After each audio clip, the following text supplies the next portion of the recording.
Chapter 1, Let Go. I'm so hot. In the spacious living room, the lights were off, a piece of gloom, the moonlight through the window shone in, dyeing the living room an ambiguous color. Sophia Carter's shirt had been unbuttoned by her own hands, 3 or 4 buttons missing, faintly revealing a bit of fullness and the purple orchid lace of her bra, but right now her mind was a mess. She didn't know anything, just groping her way towards the villa's living room. The sound of the opening door startled Daniel Hunter, who was being tied to a large table in the hall by Sophia Carter. Sophia Carter tied Daniel Hunter to the table in the living room, tying him in a spread-eagle position, a very indecent manner.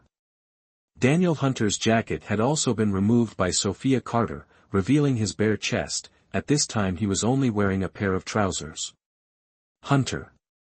CEO Hunter, you also have this day, he. At this time, Sophia Carter had lost most of her consciousness. She squinted, her cheeks flushed, step by step approaching Daniel Hunter. Sophia Carter, let me go. Daniel Hunter gritted his teeth and glared at Sophia Carter, his eyes accidentally falling on her, the buttons of her collar open, revealing an unlimited view, her shirt extremely disheveled, the office skirt underneath also pulled up, a pair of long, white legs. CEO Hunter, I'm so hot. Do you know why I'm so hot? Sophia Carter buried her head in Daniel Hunter's chest, like a kitten rubbing back and forth, muttering, wanting to get to the bottom of it. Her hot face pressed against Daniel Hunter's chest, the cool feeling from his skin made Sophia Carter moan. She was not satisfied with the contact of her cheek, her hands also wrapped around the man's neck, sticking tightly to his chest. CEO Hunter, why don't you say anything? I'm so hot, my whole body is hot. Sophia Carter raised her head from Daniel Hunter's neck, biting her lower lip, staring at the man she was pressing down on, her expression pitiful. Daniel Hunter's hawk-like eyes narrowed, frowning at Sophia Carter. Her appearance was a bit unusual, her whole body excessively hot. Could it be that something happened during the time she left? CEO Hunter, I've discovered, you are very handsome. Sophia Carter saw that Daniel Hunter didn't say anything, and didn't dwell on it anymore. Her eyes fell on the man's thin lips below. His lips were very thin, the shape of his lips very beautiful, the corners of his mouth had an upward curve even when he wasn't smiling. This curve made Sophia Carter think of Do Kyo-soo, the male lead of the Korean drama she'd been binge-watching recently. So handsome. Instinctively, Sophia Carter leaned down and kissed Daniel Hunter's lips. Sophia Carter had never kissed anyone, let alone knew how to kiss. She only knew how to press close, and then there was no further movement. He had OCD. For years, he hadn't let any woman touch him, let alone his lips, but unexpectedly, Daniel Hunter didn't have any sense of rejection towards Sophia Carter. He just didn't understand what stimulated Sophia Carter to suddenly become so bold. First knocking him unconscious, then tying him up in the villa, stealing his documents, and then daring to come back. Not only coming back, but also daring to seduce him like this. What on earth did she want? Damn it, could this woman be this passionate and still be a virgin? Daniel Hunter opened his mouth, biting hard on Sophia Carter's lip until he tasted blood, then finally released her. Hiss. The pain from her torn lip brought Sophia Carter back to her senses somewhat. Realizing her compromising position, she immediately rolled off Daniel Hunter. Hunter, CEO Hunter, I'm innocent. Sophia Carter's eyes widened, her tongue nearly tied, thinking about what she had just done, her face flushed crimson. It was that glass of ethereal mist. It must have been that ethereal mist that made her like this. Damn it, she knew Emily Carter meant her no good, but she never thought she would give her this. Emily Carter, her older sister. She approached Daniel Hunter to help her sister get those documents, but her sister treated her like this. Why did her sister give her this? Sophia Carter, get off me. Daniel Hunter spoke only 5 words, his tone cold, clearly not wanting to say more to Sophia Carter. For him, a man, to be tied up and toyed with by a young girl like this was humiliating. #####Chapter 2, Humiliation, return tenfold, he swore. The humiliation of this day would be repaid to Sophia Carter 100-fold. What do you want?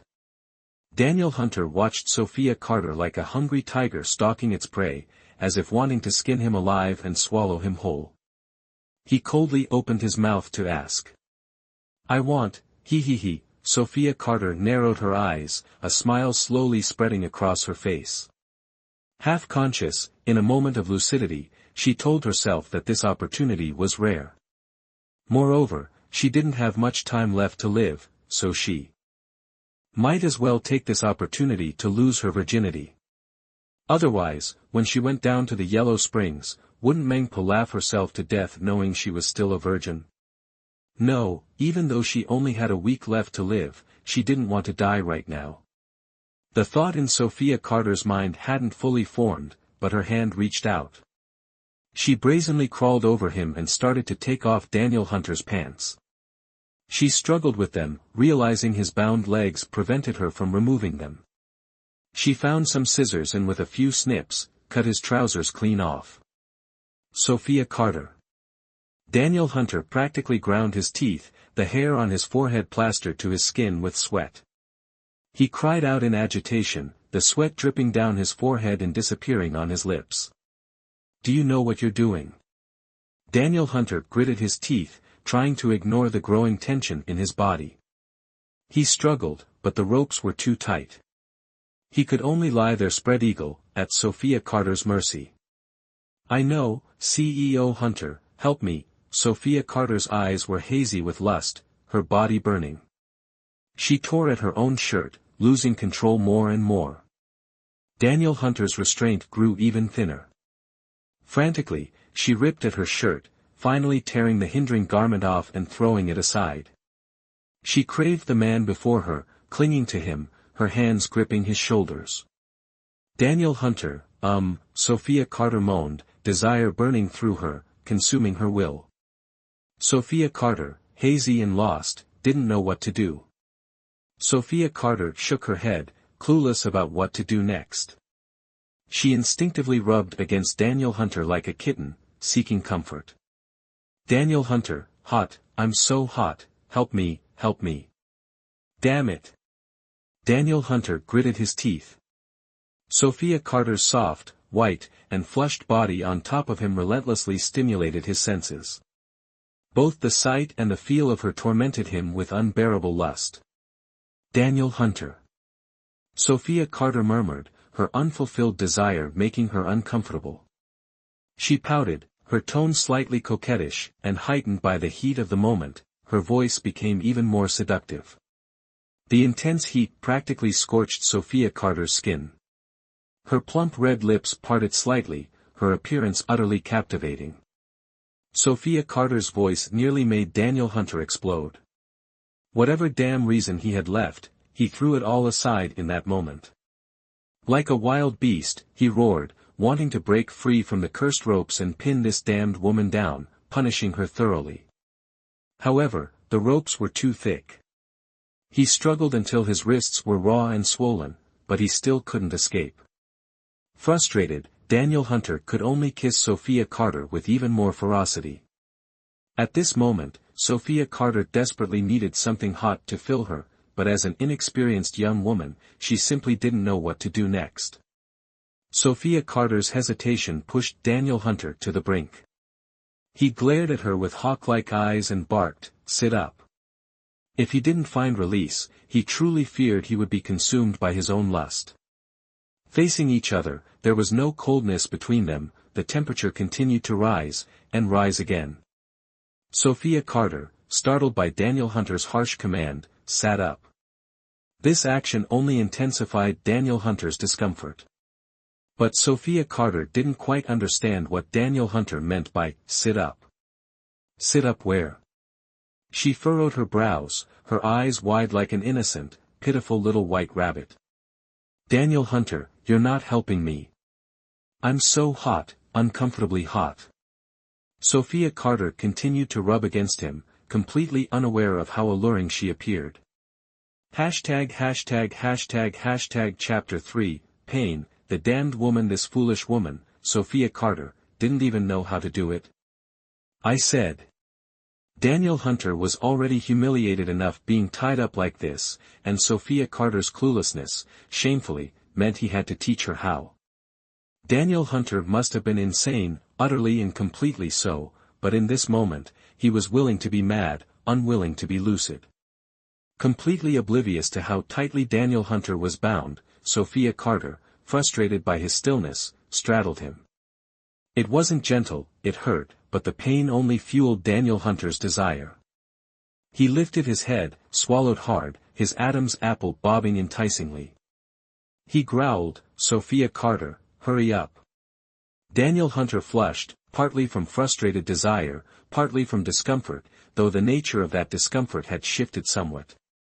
After realizing what it was, Sophia Carter immediately blushed.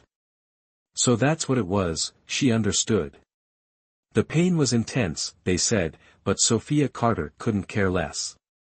Ethereal mist's effects were overwhelming, unbearable, not even for a second. Sophia Carter squeezed her eyes shut, teeth clenched, her face tragic, like a lone warrior marching towards the river, never to return. Pain, nothing but searing pain. Sophia Carter's delicate brows knitted together, the agony threatening to rip her apart, contorting her features, tears streaming down her face. Liar, it's not pleasurable at all. Sophia Carter muttered, utterly frustrated, biting down on Daniel Hunter's shoulder. She was in pain, and she wanted him to share it. A growl of pleasure rumbled in Daniel Hunter's throat. Sophia Carter's bite, though painful, was intensely arousing, especially its unexpectedness. Such a naive girl, daring to do something so audacious, how peculiar. Daniel Hunter yearned to move, but concerned for Sophia Carter, he gently kissed her temple, clumsily soothing her, "It won't hurt for long, don't cry." Humph. Sophia Carter huffed, pushing herself off him. Shit. A groan of pure pleasure escaped Daniel Hunter's lips. The sensation was intoxicating, addictive, impossible to stop. The earlier pain vanished, replaced by a strange new feeling. Lost in the moment, Sophia Carter was consumed by a frenzy, oblivious to everything but the man before her, the source of her pleasure. Her face glowed with an enchanting allure, a sheen of sweat covering her body. Daniel Hunter's face was a mask of restraint, barely concealing his pleasure. He couldn't deny it, this woman was a tormenting succubus. He'd never felt so frustrated. A woman, bound and stripped bare by him, held him captive in her thrall. As a man, he could only surrender to her complete control.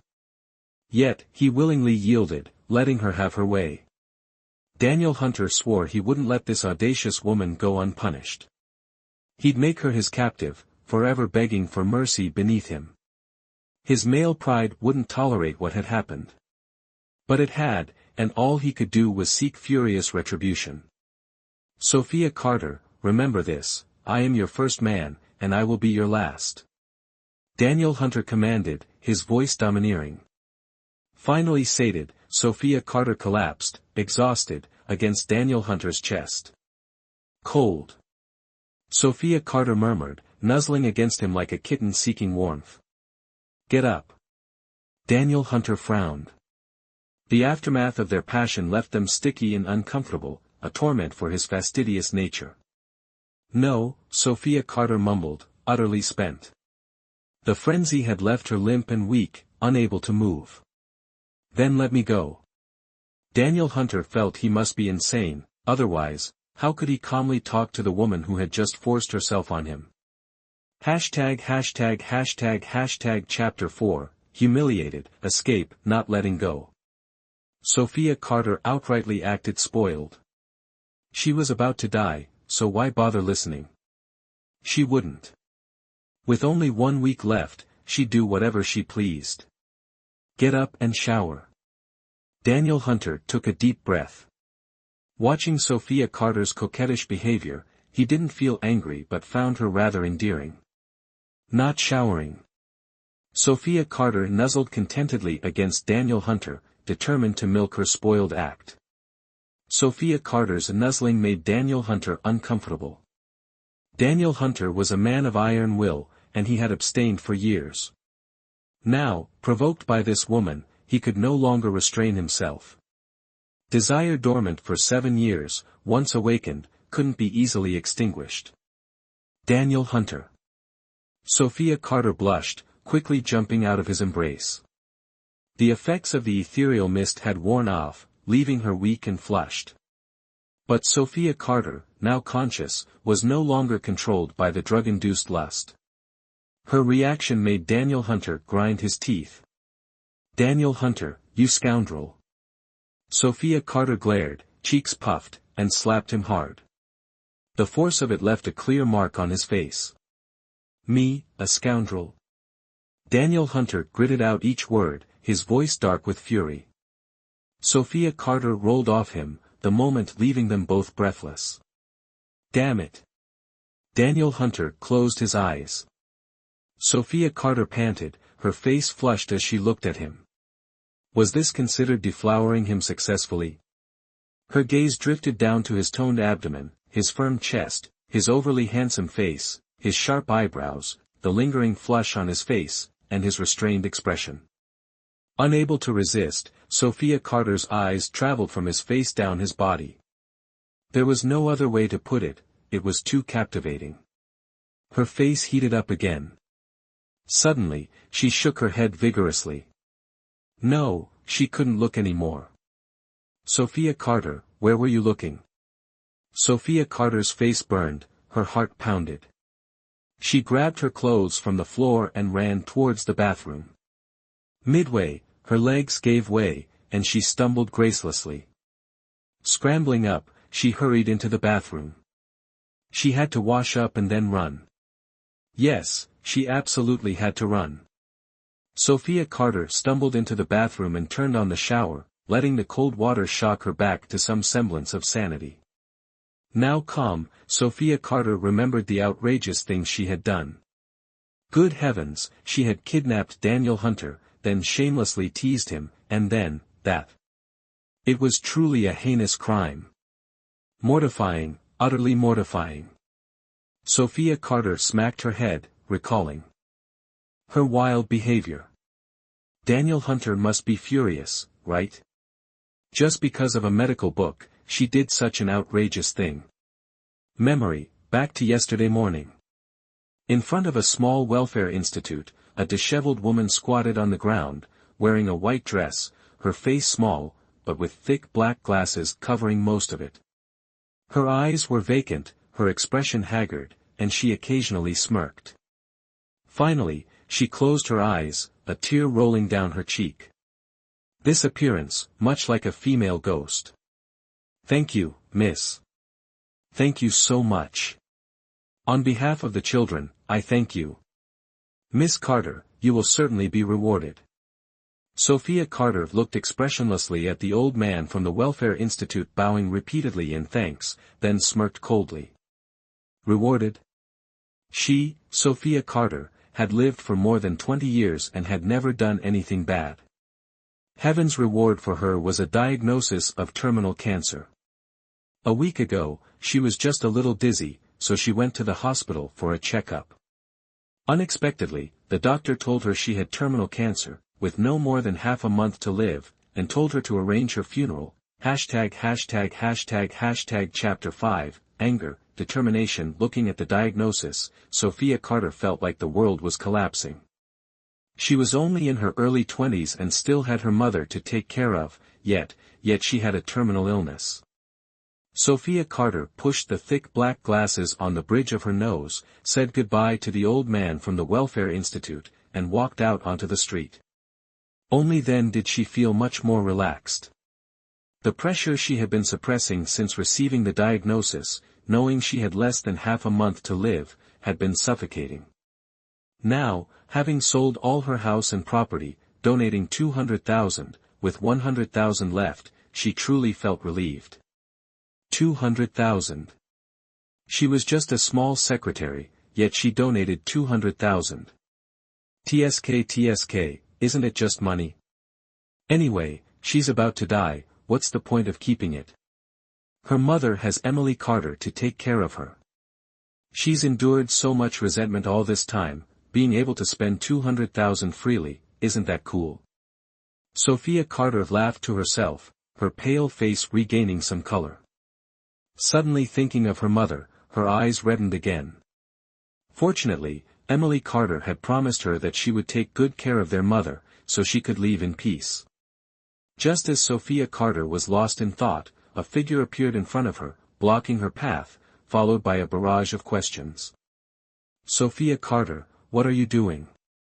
You didn't answer my calls, and when I went to your place, you had sold your house. Sophia Carter, don't forget, you haven't fulfilled the promise you made to me. Sophia Carter was stunned by the scolding. She looked up at the woman in front of her. The woman had wavy hair, sunglasses perched on her nose, and a red dress that accentuated her snow-white skin and hot figure. Sophia was dazed for a moment before stammering, Carter, Emily Carter. How long have you been at Summit? When are you finally going to give me that document? Emily Carter was extremely irritated. She took off her glasses, raising her eyebrows and questioning Sophia Carter. Emily Carter, sister, please take good care of Mom. I'm dying. Don't tell Mom. Just tell her I'm busy. After Mom's illness is cured, then tell her. Sophia Carter looked at Emily Carter in front of her. This sister, besides her mother, was her only family. Thinking about her impending death, Sophia Carter's eyes reddened, but she had cried so much this week, her eyes stung, and she truly had no more tears left. Hearing this, Emily Carter's hard face stiffened slightly, her brows furrowed. She couldn't quite place the feeling, it wasn't exactly pain, nor was it sadness, just unfamiliar. The thought of Sophia Carter dying without retrieving the documents made Emily Carter's eyebrows shoot up. Sophia Carter, even if you die, you must get those documents for me first. If you don't get them, don't expect me to continue paying for Mom's medicine, let alone take care of her. You're on your own. After finishing her sentence, Emily Carter put her sunglasses back on and turned around, leaving Sophia Carter standing there, stunned and unresponsive. Emily Carter, what did she just say? Damn it, Emily Carter is always like this. How can she disregard family, disregard her mother's life and death like that? Must she really get those documents? Thinking of that utterly cold, never-smiling man, Sophia Carter shuddered. It was because of Emily Carter's words that she became determined to get those documents today. And so, the events of this afternoon unfolded.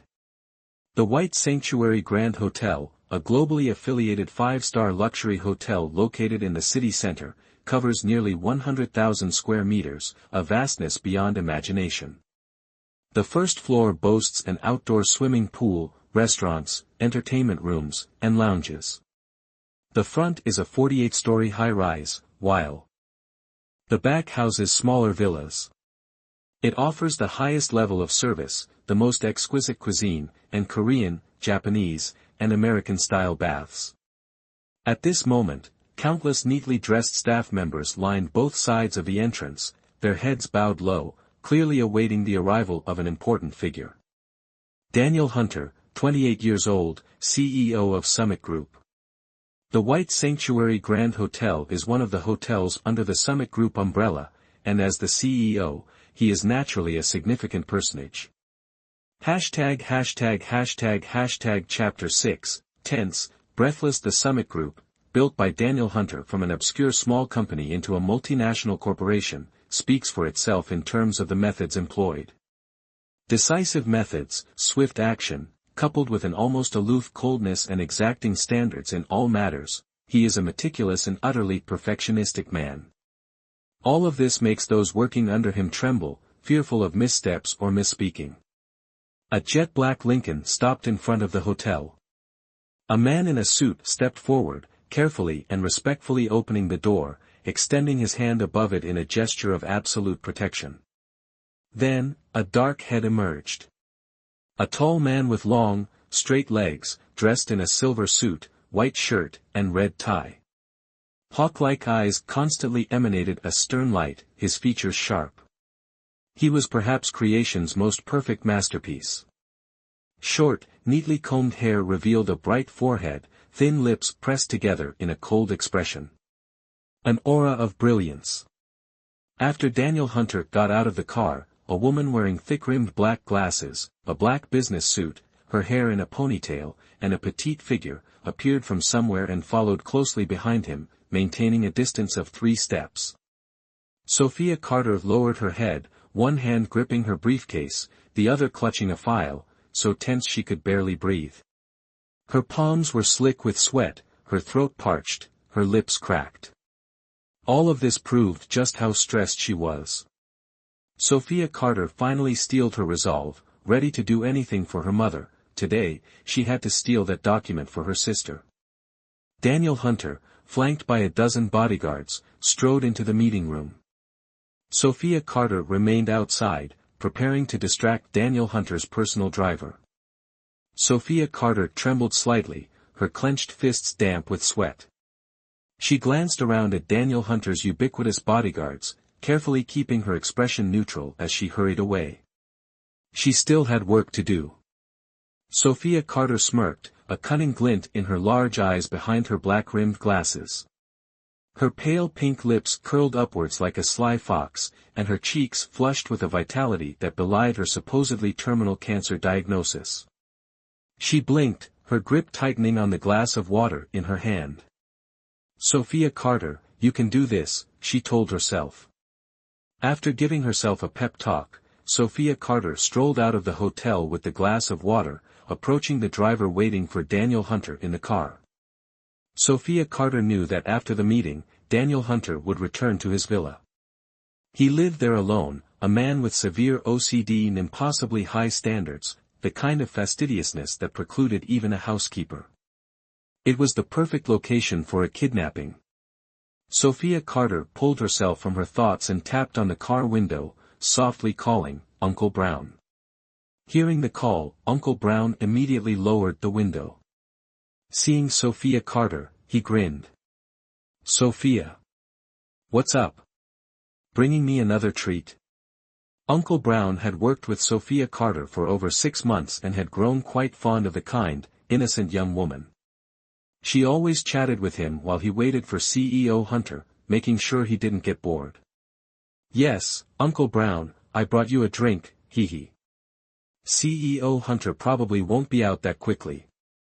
Sophia Carter pushed up her black-rimmed glasses, her nervous smile masked by a feigned innocence that thankfully went unnoticed by Uncle Brown.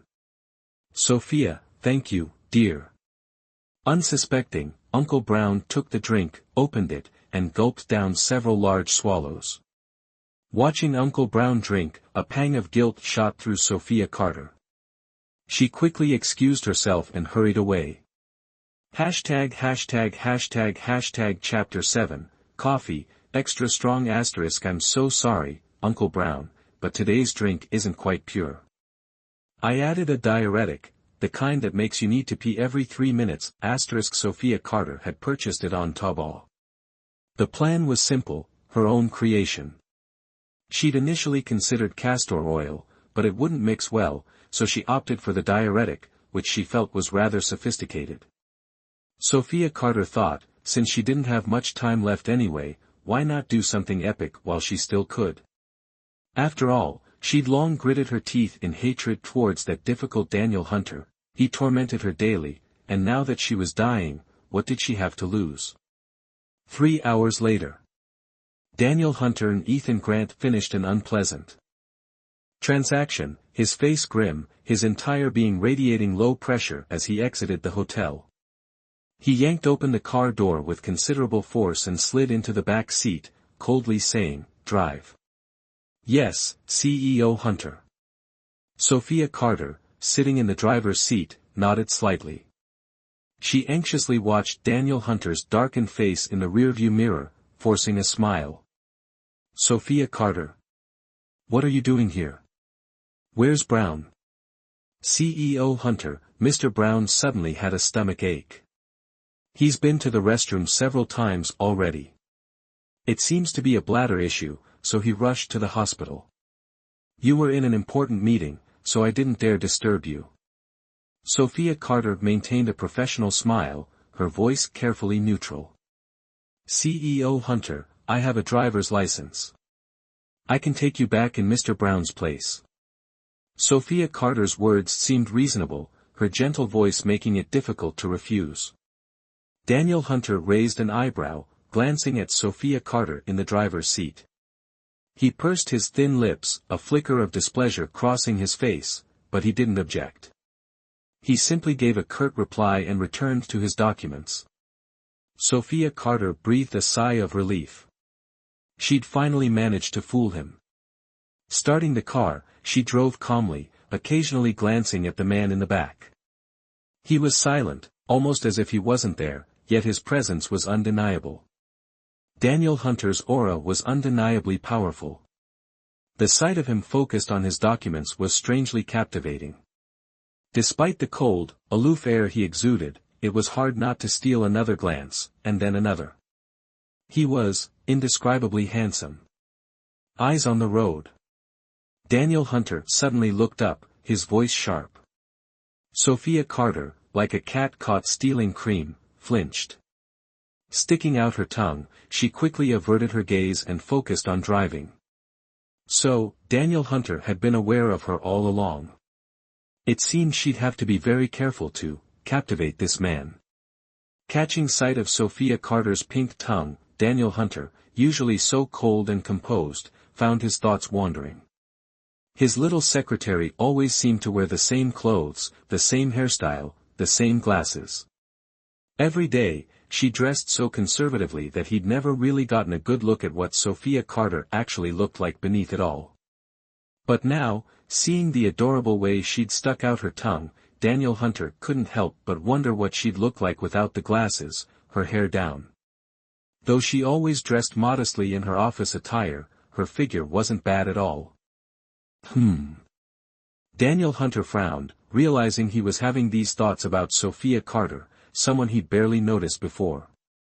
He pushed the thoughts aside and returned his attention to the report in his hands. CEO Hunter, here's your coffee. Sophia Carter, while driving, didn't forget to hand Daniel Hunter a prepared cup of coffee. Sophia Carter knew Daniel Hunter well. After every meeting or business discussion, he absolutely had to have a glass of iced coffee, specifically bitter, no sugar. For the past 6 months, without exception, Sophia Carter had always prepared it in advance. Of course, this particular cup of coffee had a little something extra added. Hashtag chapter 8, fantastic, we won the bid, yeah. Daniel Hunter accepted it impassively, took a sip without suspicion, then set it down, continuing to focus on the report in his hand. Looking at Daniel Hunter and Sophia Carter, it was a typical CEO-secretary relationship, only now, Sophia Carter was so tense she felt like she might explode, especially seeing CEO Hunter drink the coffee, her agitation increased.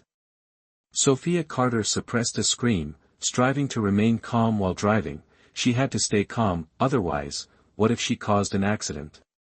2 lives were in the car. Just a few minutes away from Daniel Hunter's villa, Sophia Carter's expression appeared calm, but inwardly, she was counting down, wondering when Daniel Hunter would pass out. The dose of anesthetic in the coffee wasn't large, as Sophia Carter feared that too much would make Daniel Hunter suspicious of the smell. Moreover, he had only taken a sip or two, so the anesthetic wouldn't take effect quickly. Sophia Carter navigated the winding mountain roads, finally arriving at Daniel Hunter's private villa nestled on the mountainside. The villa gate was equipped with a scanner. The black business car stopped in front of the gate to be scanned, quickly confirmed as safe, and allowed entry. Sophia Carter drove into the underground garage, trembling, wondering why he hadn't passed out yet, when she heard a thud from the back seat. Sophia Carter turned around to see Daniel Hunter slumped over, seemingly unconscious, his phone having fallen to the floor.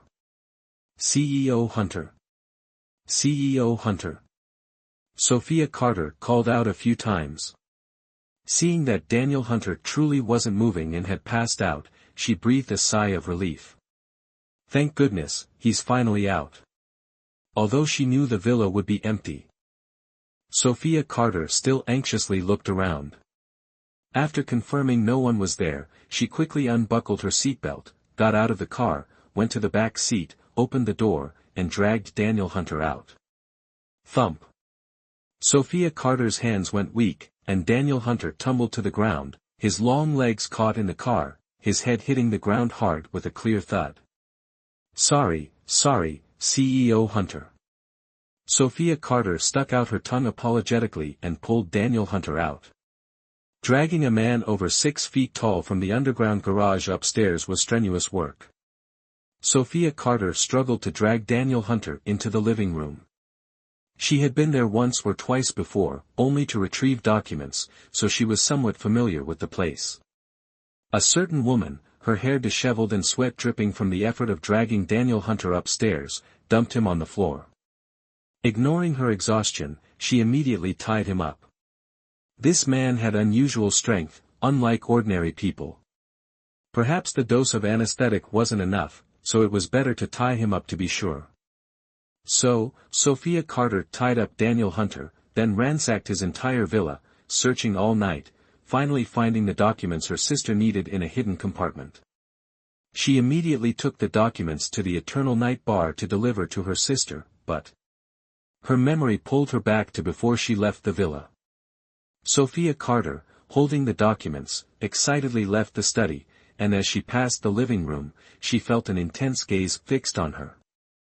This burning gaze made her scalp tingle, and it felt strangely familiar. Sophia Carter froze, as if in slow motion, slowly turning her head to look at the man tied up on the marble table in the living room, his eyes narrowed, glaring at her.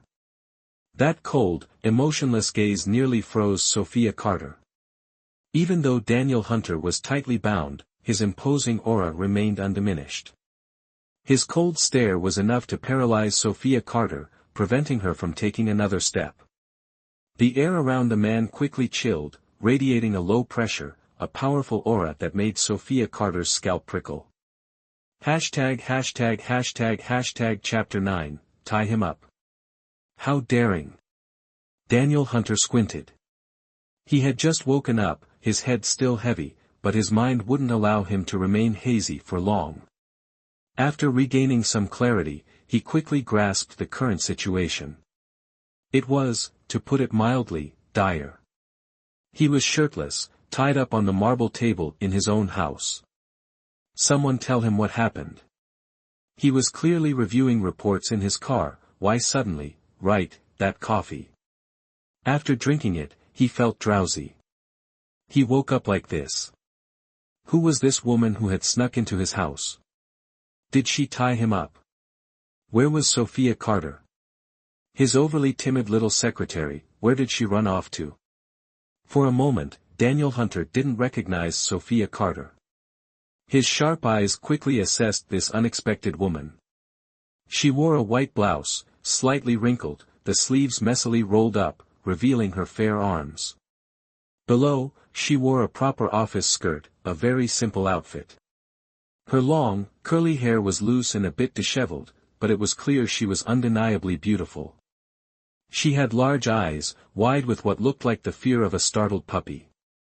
A straight, high nose, and below it, full, alluring pink lips, the lower lip slightly thicker, very beautiful. Her entire being radiated an alluring charm.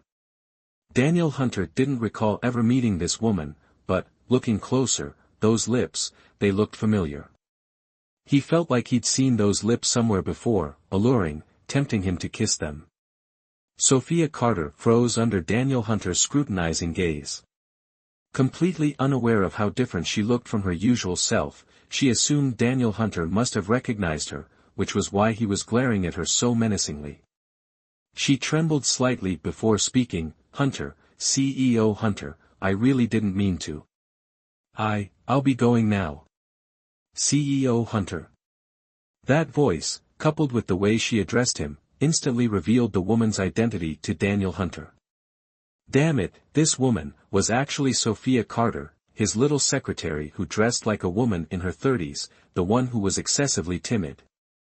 What shocked Daniel Hunter wasn't that the woman before him was Sophia Carter, but that this little secretary, who usually wouldn't dare breathe too loudly when scolded, had dared to tie him up. He couldn't believe this woman had drugged him, then had the audacity to tie him up. Even more outrageous, Sophia Carter had tied him up in his own villa. What Daniel Hunter found even more unacceptable was that he, the CEO of Summit Group, Daniel Hunter, had been tied up by a little secretary who normally wouldn't dare fart in his presence. After Sophia Carter stammered out those words, she wanted to run, especially after seeing the murderous look in Daniel Hunter's eyes. Trembling like a leaf in autumn, she didn't dare stop, turning and fleeing. Sophia Carter. Daniel Hunter struggled to get up, but Sophia Carter had tied him tightly, rope wound around him again and again. No matter how strong he was, he couldn't break free. Watching Sophia Carter disappear, Daniel Hunter gritted his teeth in frustration. This damned woman, if he caught her, he wouldn't let her off. After running out of Daniel Hunter's villa, Sophia Carter gasped, catching her breath from the tension. That man's gaze was truly terrifying. She needed to deliver the documents to her sister first. Sophia Carter looked at the documents in her hand, smiled, and took out her phone to call her sister, Emily Carter. The phone rang for a long time before it was answered. A sultry voice, laced with breathlessness and annoyance, came from the other end. Sophia Carter, you better have a good reason. Emily Carter's tone was unpleasant, as if she had been interrupted during something important. Sophia Carter didn't mind, saying, Sister, I got the documents you needed. Where are you now? I'll bring them to you. Chapter 10, This Woman, Interesting. Silence hung on the other end of the line. Just as Sophia Carter was about to ask what was wrong, Emily Carter's voice cut through, I'll send you the address. Bring it here now. Yes.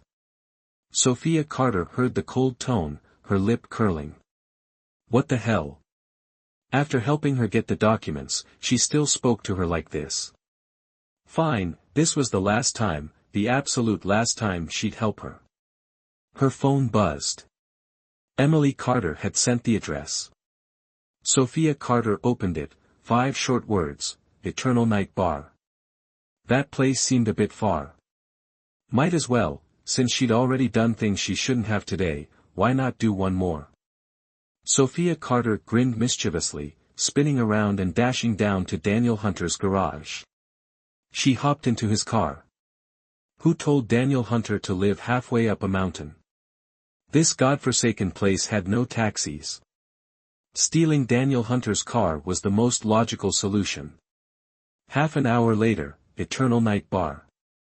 Sophia Carter parked, clutching the documents to her chest. Standing before the entrance, she called Emily Carter. Emily Carter answered, coldly instructing her to go to room 1204, her tone matter-of-fact, without a hint of gratitude. Sophia Carter frowned. She knew this place, a den of iniquity, a chaotic mix of men and women. She'd been here once or twice and found it utterly repulsive. She didn't want to go in, but before she could voice her reluctance, Emily Carter hung up. Resigned, Sophia Carter hugged the documents and searched for room 1204. Inside, Eternal Night Bar lived up to its name. The entire bar pulsed with noise, a vibrant, chaotic mix of men and women. Sophia Carter kept her head down, hurrying through the crowd, not looking where she was going. Suddenly, she bumped into a solid chest. Oof. The impact left Sophia Carter slightly dazed. She looked up, instinctively apologizing, sorry, I didn't mean to. It's you. The man's deep, resonant voice echoed above her, tinged with surprise and a hint of something else. Sophia Carter looked at the man before her, a handsome, stern-faced man in his 30s, his deep eyes quickly assessing her, a flicker of admiration in their depths. It was him. Sophia Carter smacked her forehead, recognizing him. The man who had been discussing business with Daniel Hunter tonight. She remembered his name, Ethan Grant. Mr. Grant, I'm really sorry about that. Sophia Carter stepped back, her face filled with sincere apology. polite yet distant. This attitude, for some reason, irked Ethan Grant. He frowned, his gaze falling to the documents she clutched, the logo. "What's your name?" Ethan Grant looked into Sophia Carter's eyes, his question unexpected. "Huh?" Sophia Carter was taken aback. She thought Ethan Grant was being unreasonable. It was just a bump, did he need her name to sue her? "Mr. Grant, I've already apologized. I bumped into you accidentally. Next time I'll definitely make it up to you. I have to go now, my sister is waiting for me." Sophia Carter added silently, there wouldn't be a next time. She was practically dead already. "I'm not looking to pursue this. I just wanted to know your name." A faint smile played on Ethan Grant's lips. He found this woman interesting. Women who piqued Mr. Grant's interest were few and far between, pitifully so. Sophia Carter, much to her surprise, was one of them. Emily Carter, impatient with Sophia Carter's delay, came down to look for her. Unexpectedly, she saw Sophia Carter and Ethan Grant in the hallway. Ethan Grant seemed quite interested in Sophia Carter. She saw it clearly, Ethan Grant had just smiled. In all the years she'd been with him, Ethan Grant had been so stingy with his smiles, he'd never given her one. Emily Carter had assumed he was just like that, but unexpectedly, Sophia Carter had earned one. Chapter 11, awkward, urgent. Emily Carter furrowed her brows angrily and yelled, "Sophia Carter, what are you doing here?" "Sis, I just bumped into Mr. Lay." "You came down yourself?" "Here are the documents." Sophia Carter beamed at Emily Carter, her almond eyes sparkling, two small dimples appearing when she smiled. Emily Carter gave her a cold glance and strode forward, hooking her arm around Ethan Grant's, as if declaring her ownership of him. "Oh, Mr. Lay, so you're my sister's future fiancé." Sophia Carter patted her head, finally remembering why Ethan Grant looked familiar. She had seen his picture with her sister before. "Future brother-in-law, hello, my name is Sophia Carter, I'm Emily Carter's younger sister." Sophia Carter looked at Ethan Grant, smiling politely and obediently. Her sister's current boyfriend was very handsome, and her sister seemed to like him a lot. She must be polite and well-behaved towards her future brother-in-law, Sophia Carter thought, the smile on her face widening. Ethan Grant narrowed his eyes, looking at her smile, his whole body seeming to warm up. Her smile was like a warm spring breeze, very comfortable to look at. So, she was Emily Carter's younger sister, Sophia Carter. "Ethan, Sophia Carter and I have something to discuss. I'll be back soon." Emily Carter was eager to take Sophia Carter away. Looking at the way Ethan Grant was looking at Sophia Carter, she felt something was off. She quickly spoke, tiptoed to kiss Ethan Grant on the cheek, and then pulled Sophia Carter towards a private room. Emily Carter grabbed Sophia Carter's arm tightly, pulling her into a nearby private room. "Emily Carter, what are you doing?" Sophia Carter shook off Emily Carter's hand, looking at her in confusion. Why was she suddenly so aggressive? "Sophia Carter, stop pretending with me. I just can't stand your fake act." Emily Carter crossed her arms. She was originally almost as tall as Sophia Carter, but now she was wearing a pair of high heels that were over 10 centimeters, making her more than half a head taller than Sophia Carter, so she could look down at her. "Emily Carter, I don't want to fight with you. Here are the documents. Please take good care of Mom from now on." Sophia Carter frowned helplessly, not intending to argue with Emily Carter's unreasonable accusations. Her older sister had always looked down on her, and she didn't know why. It had been like this for so many years, and she didn't want to understand Emily Carter's reasons anymore. Emily Carter snorted, a flash of resentment in her beautiful eyes. Looking at Sophia Carter's breathtakingly beautiful and innocent face, she felt even more resentful. She clearly shared 3 or 4 features with Sophia Carter, but she would never have Sophia Carter's beautiful appearance. She was jealous, always jealous. Emily Carter looked at that face and recalled Ethan Grant's gaze towards Sophia Carter just now, feeling even more uncomfortable.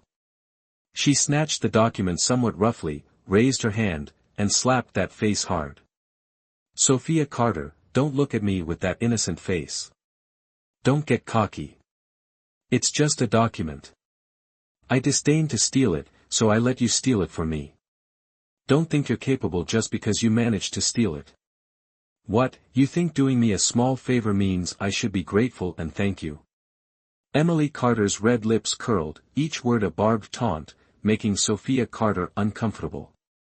Sophia Carter felt a burning sting on her cheek. Emily Carter's slap wasn't light. A metallic tang of blood filled her mouth. She felt a surge of resentment, but stubbornly bit her lower lip, refusing to shed a tear in front of Emily Carter. Still trying to play the victim? Sophia Carter, don't you think you're being a bit too fake? If you're so unhappy, take the documents and go. Don't act like you've done me a huge favor just by stealing a few files from me. Emily Carter threw the file in her hand at Sophia Carter's face. The sharp corner of the folder grazed Sophia Carter's cheek, drawing a thin line of blood.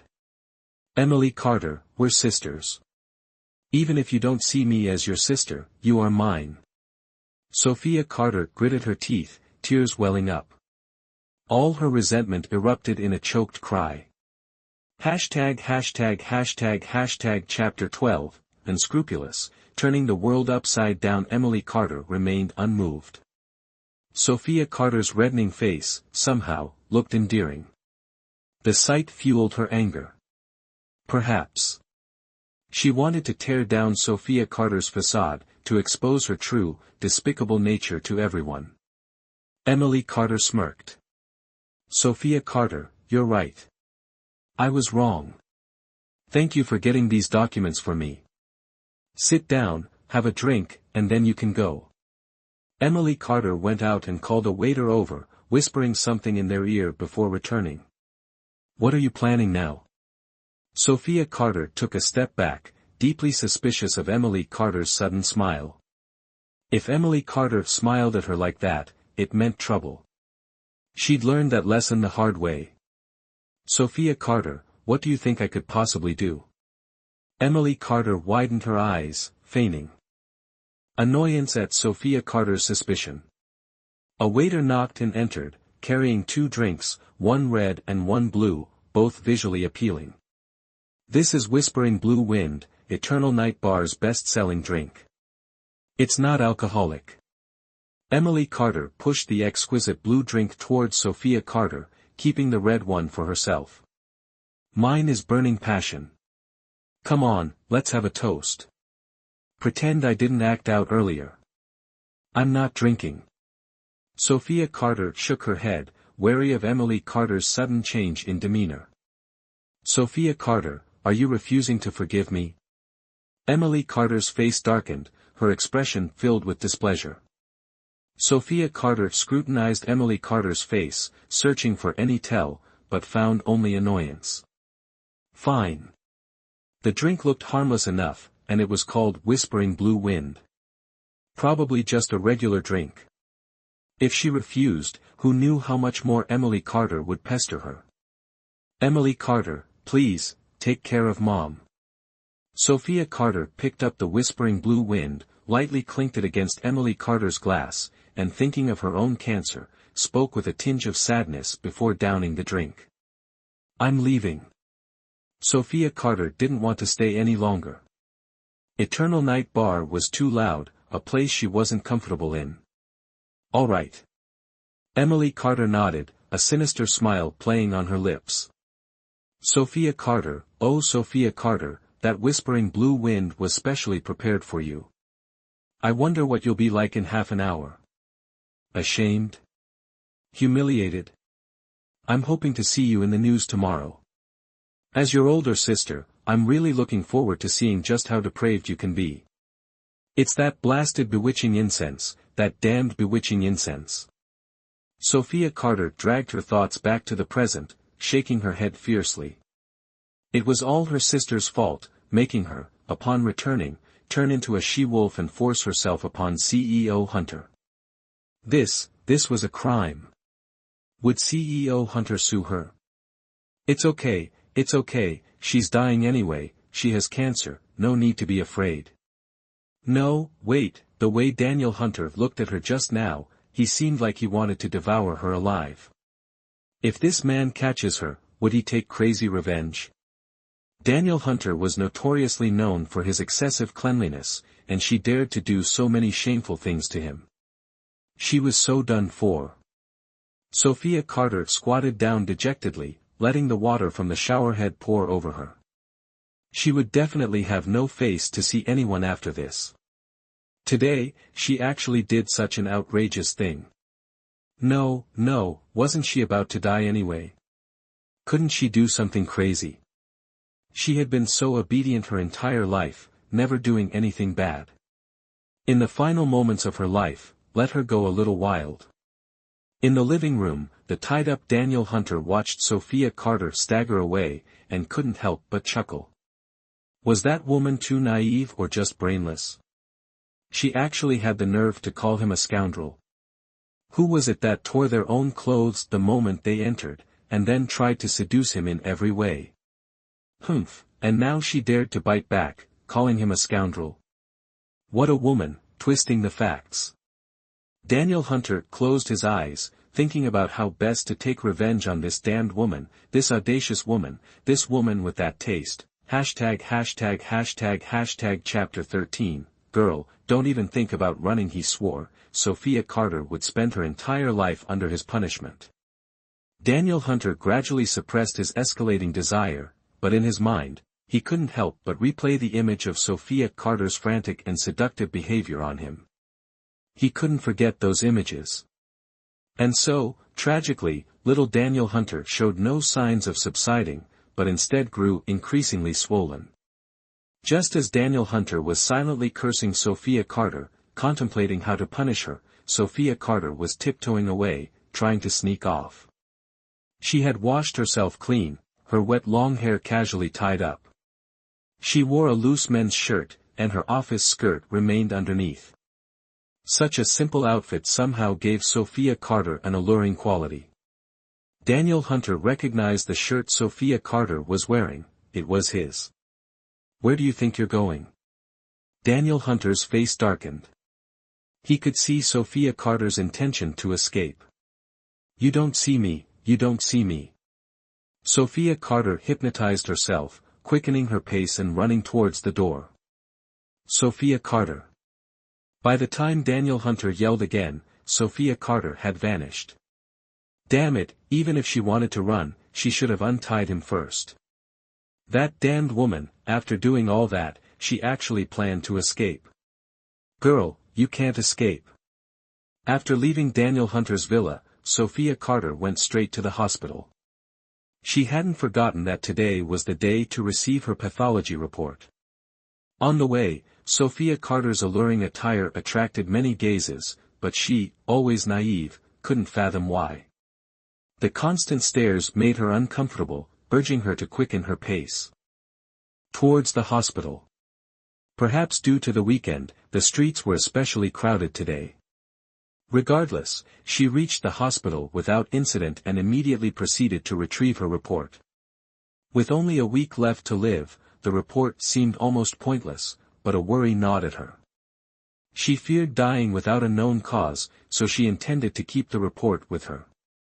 If she were to die, the police, upon seeing the diagnosis, would understand without needing to investigate. This was her small contribution to society, saving the nation's resources from being wasted on her death. It was the last good deed she could offer. Sophia Carter collected the report without opening it and left the hospital. She already knew the results, rereading them would only deepen her sorrow. Now, she wanted to make the most of her remaining time, doing something meaningful as a final act of reciprocity to the world. Clutching the pathology report, Sophia Carter wandered aimlessly, a ghost adrift. After circling the same block 3 or 4 times, she finally decided on her next course of action. To visit her mother. In her final week, she would stay by her mother's side, a last act of filial piety. She hadn't yet given her mother a life of comfort, and now, her mother would have to bury her. The thought filled her with a sense of unfilial guilt.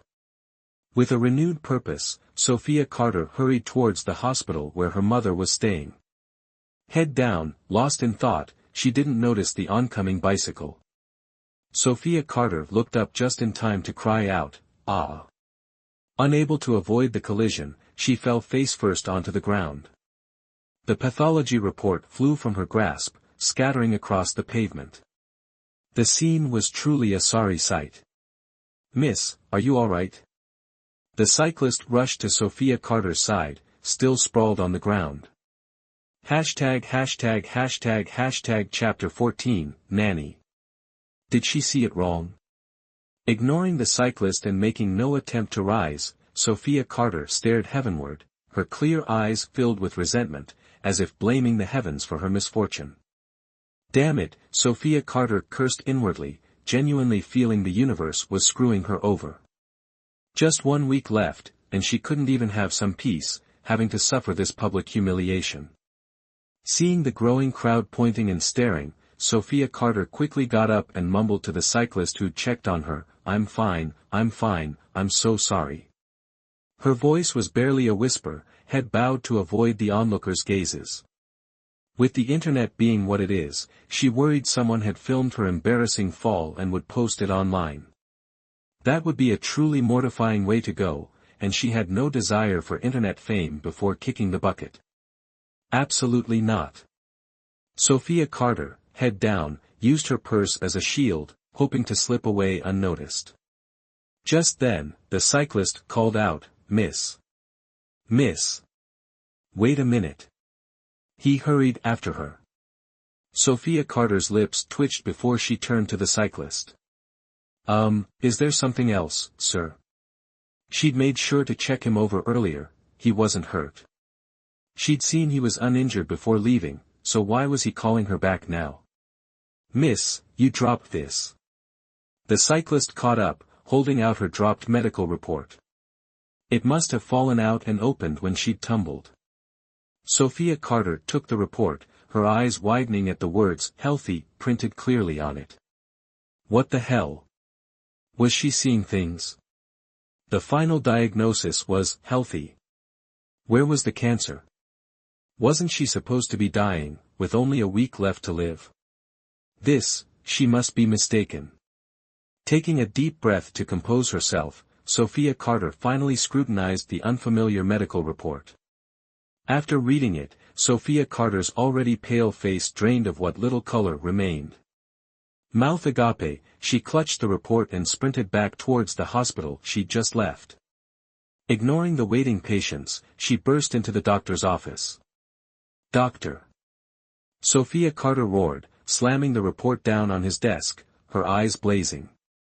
What is it?" The doctor, about to reprimand her for her rudeness, faltered at her furious demeanor.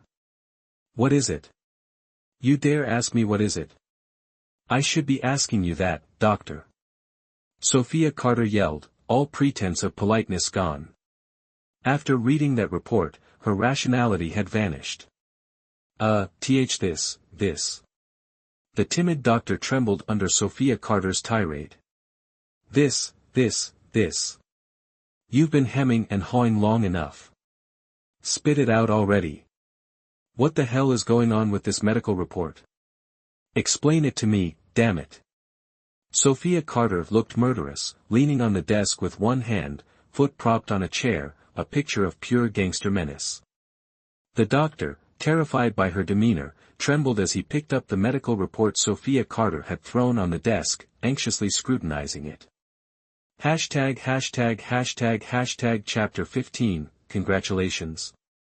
Are you kidding me? After reviewing the report, a cold sweat broke out on the doctor's forehead. He wiped it with a handkerchief. Clutching the report tightly, and looked at Sophia Carter with a hesitant, troubled expression. What the hell is going on? Explain this to me. Don't think you can pull that constipated face and I'll let it slide. You told me I had cancer. Why does this report say I'm perfectly healthy? God, when she saw that medical report, she nearly lost it. Because the doctor had told her she had cancer, she had done so many crazy things. The craziest of which was kidnapping and forcing herself on Daniel Hunter. She thought she was dying, so naturally, she feared nothing and no one. But now this report said she was healthy. This was the biggest joke in the world. Seeing the healthy result on her medical report, her first reaction wasn't joy, but terror. Faced with Sophia Carter's pressure, the doctor broke out in another cold sweat. "I'm so sorry, Ms. Carter. There was an error in your previous test results. The information I gave you was wrong. You don't have cancer. Congratulations. Congratulations. You're congratulating me now?" Sophia Carter's eyes widened, radiating waves of resentment as she slowly advanced on the doctor. Looking at Sophia Carter, like a vengeful spirit in the dead of night, the doctor gulped, instinctively backing away as if fearing she would fly into a rage and strangle him to death. It was just an accidental mix-up of medical reports. Was it a crime punishable by death? Carter. Miss Carter, you don't have cancer. You're in perfect health, you might even live to be 100. Isn't that something to celebrate? A healthy patient should be good news, but seeing Sophia Carter's ferocious look, the doctor suddenly questioned the wisdom of his congratulations. Perfect health? Live to be 100? What the hell am I supposed to do with 100 years? Are you kidding me? You're telling me this now? What am I supposed to do? What am I supposed to do now? Remembering the crazy things she'd done, Sophia Carter's voice rose another few notches. Her hands clenched, teeth grinding, she wanted to tear the doctor in front of her to shreds. Damn it! Telling her she had cancer, making her sell her house. What a bastard! Thinking of the house she'd sold for a pittance, Sophia Carter felt a pang of intense regret. Worry was one thing, but the most pressing, the most critical matter at hand for her was Daniel Hunter. Remembering what she had done to Daniel Hunter, she couldn't help but tremble violently.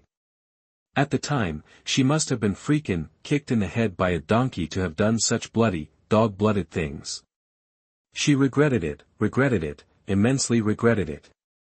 But if regret were useful, what need would there be for the police? Sophia Carter didn't know how she left the hospital, she only knew that when she came to, she was standing in front of Horo Hospital, where her mother was hospitalized. Unexpectedly, the feeling of knowing she wasn't going to die was heavier than when she knew she only had a week to live. On the way, she kept thinking about what to do, but no matter what she came up with, after picturing Daniel Hunter's icy face, it all dissolved. Was there any feasible way to face Daniel Hunter? At least, she wouldn't be swallowed alive and skinned by him, right? Thinking of this, goosebumps erupted all over her, and her shoulders couldn't help but tremble. Sophia Carter, she was actually just a chicken-hearted mouse, really. Sophia Carter stood frozen in front of Horo Hospital, with no intention of going in, just standing still like a statue, her eyes vacant, making it impossible to tell what she was planning. The ringing of her cell phone in her bag snapped Sophia Carter back to reality. Chapter 16, damn it, empty house. She took her phone out of her bag, looked at the caller ID, and answered, "Hello, San Ni, what's up?" The caller was Lily Brooks, Sophia Carter's high school classmate and best friend, but she heard that her whole family had emigrated to Singapore, so they rarely saw each other, but always kept in touch by phone and online. "Nothing much, just that I'm on vacation soon and wanted to ask if you'd like to come to Singapore to play. We haven't seen each other in a long time. You said you wanted to visit me before, but I didn't have time. Now I finally have a vacation, so, what do you say, coming?" Lily Brooks enthusiastically invited from the other end of the line. Go to Singapore. Lily Brooks's unexpected call seemed to open the gates of heaven for Sophia Carter, allowing her lost heart to find direction, to find an escape. Go to Singapore, leave S City, that way Daniel Hunter wouldn't find her, and if he couldn't find her, he couldn't do anything to her. God, she was so stupid, she'd been in such a mess thinking about all sorts of things, even thinking about apologizing like Lienpa, but she hadn't thought about running away. Leaving S City, taking off, what a brilliant plan. Thinking about leaving and escaping. Daniel Hunter's revenge, Sophia Carter felt a sudden relief, not just relief, but also a bit of excitement. San, I'm going. I'm telling you, I'm going to settle down with you over there. You'll take me in, and you can't kick me out then. It's decided. Afraid her friend would refuse, Sophia Carter hurriedly finished speaking and hung up without waiting for Lily Brooks to reply. Moreover, she told herself, what she didn't hear would never happen. So, going to Singapore, both escaping and relying on Lily Brooks, this, she had decided. Energized, Sophia Carter went to the hospital, spoke with her mother, and then returned to her home to pack. Relieved that she'd previously arranged for her sister to care for their mother, she could focus on her own escape. Back home, Sophia Carter quickly packed her belongings and headed to the airport. Feeling unsafe remaining in S City even a moment longer, she flew to Singapore on the day she'd agreed to meet Lily Brooks. Daniel Hunter arrived at Sophia Carter's home to find it empty. She was already en route to Singapore. Daniel Hunter was rescued 2 hours after Sophia Carter left. He had been tied up for nearly 24 hours, and would likely still be bound if his friend hadn't stopped by. He would never forget the amusement on his friend's face upon finding him naked and bound. The humiliation burned deep. Were it not for the fact that it was his only friend, he would have silenced him permanently. Freed, his first act wasn't to clean himself or dress, but to call his private investigator for Sophia Carter's address. He swore to teach Sophia Carter a lesson, but she had already vanished when he arrived at her home. Hashtag Chapter 17, what a pretense. Half a month later, in Singapore. By 7 p.m., the Eternal Night Bar was already thick with smoke and the smell of alcohol. Multicolored neon lights pulsed across the dance floor, accompanied by deafening music.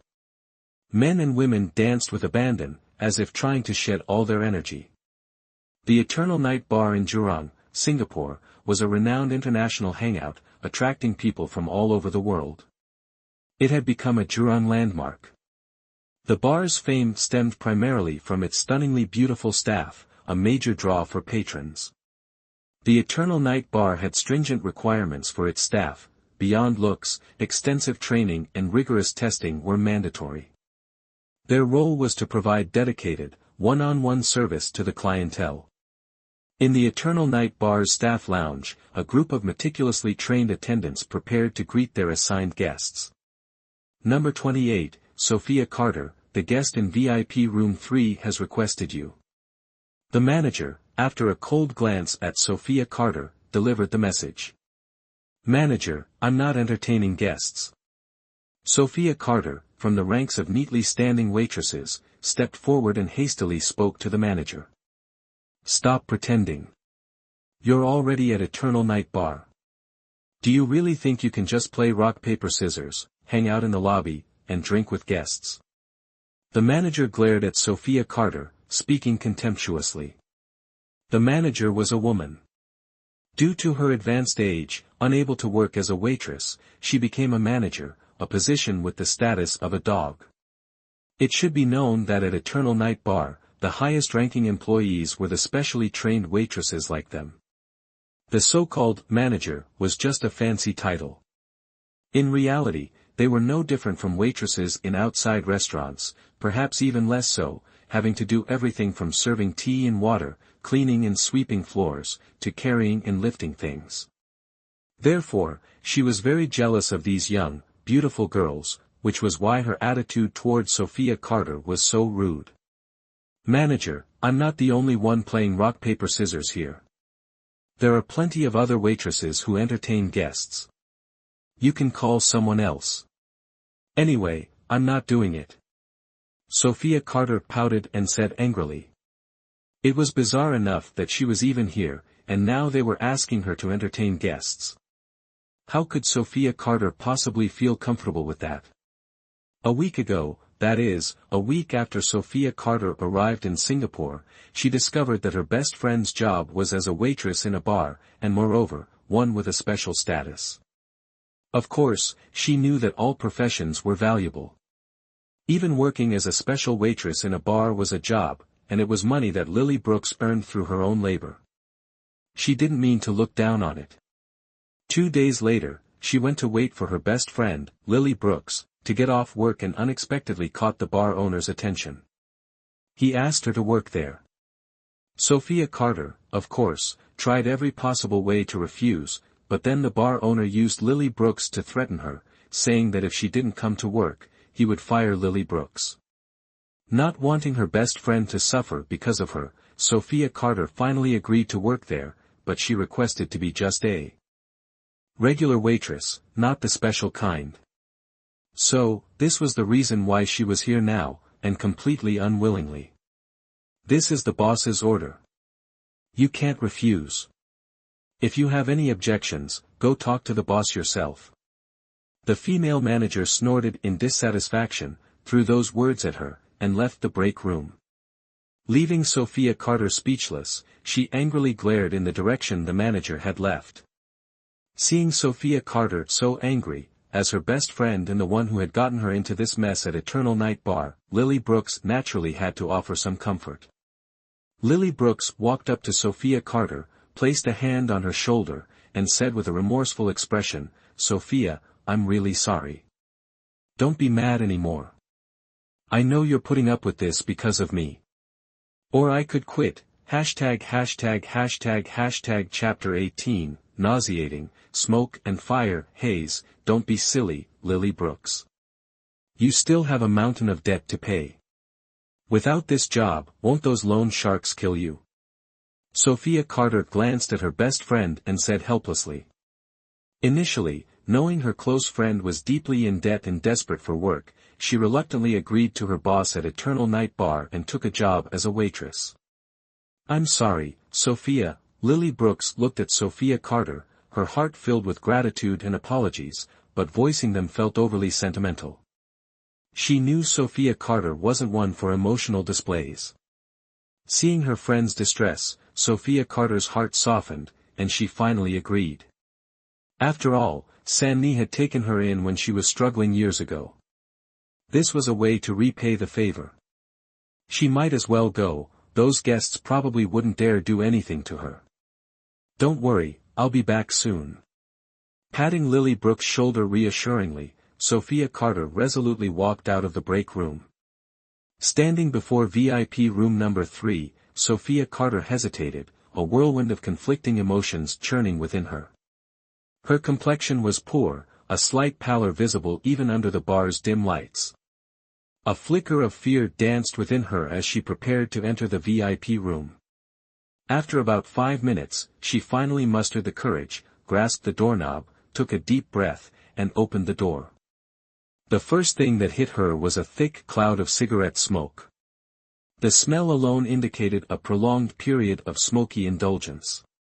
The room reeked. Suppressing her nausea, Sophia Carter clenched her fists, a strained smile on her pretty face, and stepped inside on her high heels. Sophia Carter's sudden appearance drew the attention of everyone present. She wore the same uniform as the other Eternal Night Bar waitresses, a tight white shirt, a short black skirt, and high heels. Yet, her figure transformed the stiff uniform, bringing it to life. The ultra-tight white shirt and the super-short skirt showcased her figure to full advantage, elevating her already beautiful form to a devilish level. A devilish figure combined with a sweet, angelic face was undeniably alluring. The men in the VIP room, initially flirting with the waitresses beside them, gaped at Sophia Carter, completely forgetting the other women. Especially a fat, balding, middle-aged man with a protruding belly, who leered at her with a lascivious expression. "Hello everyone, I'm Sophia, here to play rock paper scissors." Despite the unsettling stares, Sophia Carter maintained a faint smile. Well, well. Where did this beauty come from?" The balding, middle-aged man, eyes practically popping out of his head, spoke first. "Come here and sit next to me." He eagerly waved her over, patting the empty space beside him. "Yes, sir." Sophia Carter nodded and walked towards the obese man. She truly wanted to leave, especially after getting close enough to see the greasy smile on the fat, bloated man's face, making her nauseous. But imagining was one thing, reality was another. This was her job, she had no right to refuse. If something really happened here, she wouldn't mind her own bad luck, but she was afraid it would implicate Lily Brooks. Thinking of this, Sophia Carter suppressed her discomfort, smiled, and sat down next to the obese man, softly asking, "How should I address you, sir?" Chapter 19, Oh no, I'm about to be dealt with. Knowing the name of the person you're serving is basic courtesy. This is what the instructor said when she took the training course. Well, let me introduce you. Hearing Sophia Carter's sweet, intoxicating voice, the fat man became even more excited. He slung his fat arm around Sophia Carter's shoulder, acting like a big boss, and with a rough voice, pointed to the other men sitting in the VIP room, introducing them to her one by one. "Here, sitting to your left is CEO Bennett, to your right, the first one is CEO Brown, the second one is CEO Anderson, and me, I'm your CEO Smith." The fat CEO Smith, after finishing the introductions, turned his greasy face towards Sophia Carter, intending to grope her. Sophia Carter wasn't stupid, she naturally saw what CEO Smith wanted to do. She quickly leaned forward, dodging CEO Smith's lecherous mouth and simultaneously shaking off the dirty hand placed on her shoulder. "Well, hello everyone, nice to meet you all. Let me offer you all a drink." Sophia Carter greeted them charmingly, and before CEO Smith could lunge at her again, she quickly made an excuse, picked up her glass, and toasted everyone. Good, everyone drink, everyone drink." Although he hadn't succeeded in groping her, in the fat CEO Smith's eyes, Sophia Carter's toast was entirely an act of flattery, very much to his liking, making him delighted. The more he looked at Sophia Carter, the more his heart itched, the more he wanted to do something to her. Originally, he wanted to hold back, to wait until before welcoming today's important guest, but Sophia Carter beside him was truly too alluring, too captivating, he couldn't hold back any longer. "Beautiful, come with me, I'll take you to play a fun game."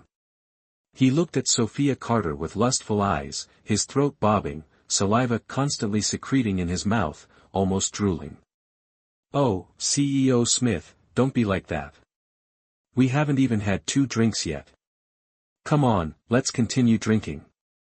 Worried about offending the client with a direct refusal, Sophia Carter could only use this method to tactfully decline the lecher's request. Go with him? Did he think she was a fool?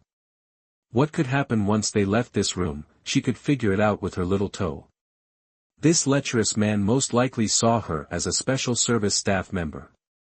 "We can drink any time. I want you to come outside with me now. Hurry up, come outside with me." The fat CEO Smith suddenly became aggressive. He stood up, forcefully grabbed Sophia Carter's hand, and rudely pulled her to her feet. "Come on, follow me.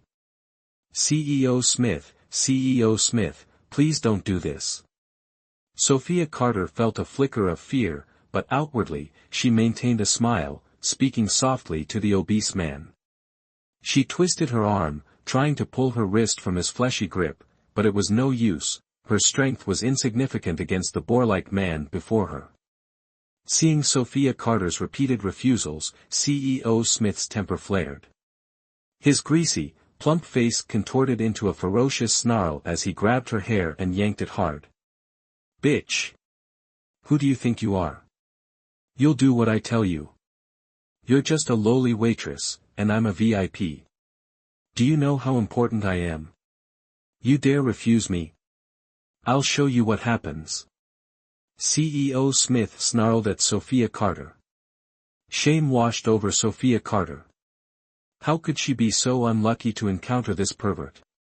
This damned pervert, just moments ago all smiles, now transformed into this monster. The sharp pain from her scalp snapped Sophia Carter back to reality. She desperately searched for a way to escape this dangerous situation. She couldn't outright refuse CEO Smith, but if she didn't stand firm, she'd be dragged out. If that happened, the consequences, she dared not imagine. What to do? What to do?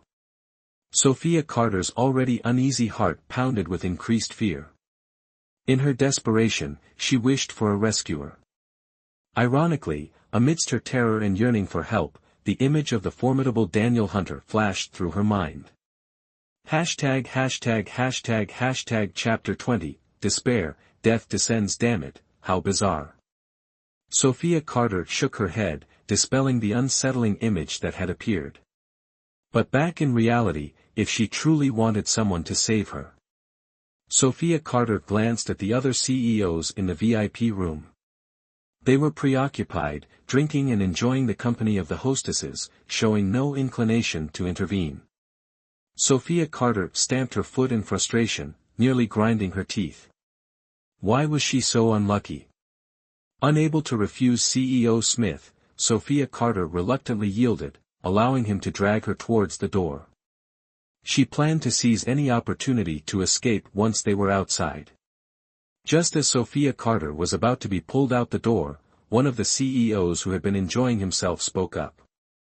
CEO Smith, wait a moment. Don't be hasty.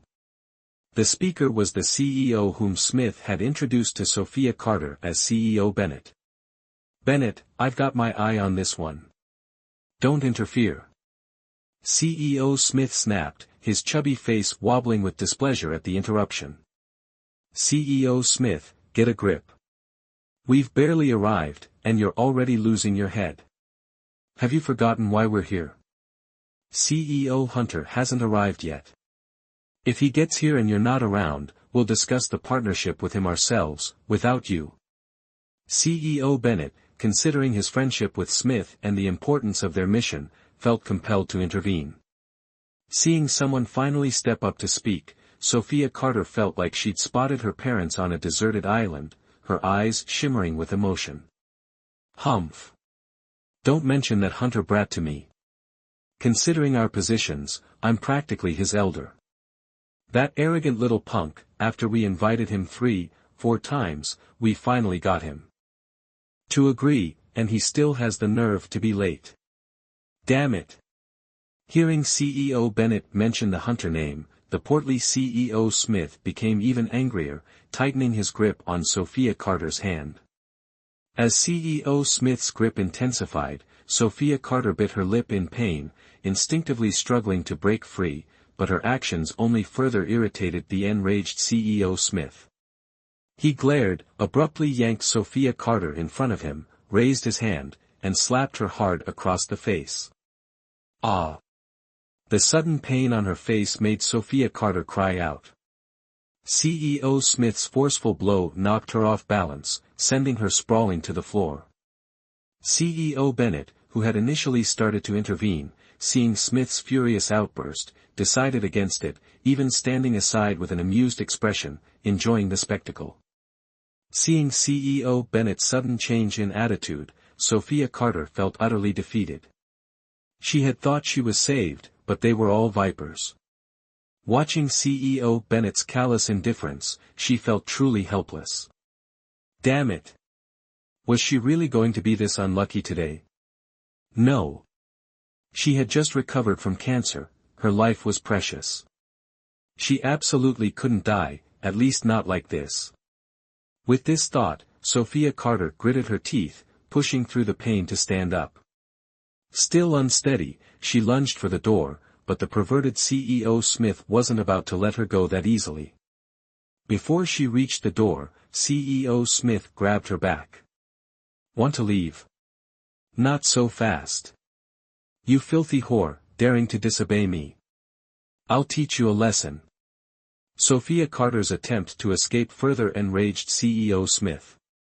He shoved her against the wall, one hand choking her, the other raining down brutal slaps.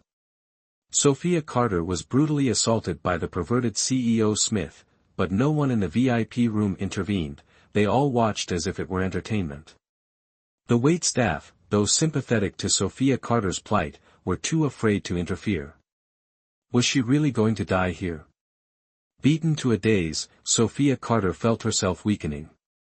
Looking around the smoke-filled VIP room, at the cold indifference of everyone present, despair began to creep into her heart. It seemed she really was going to die here today.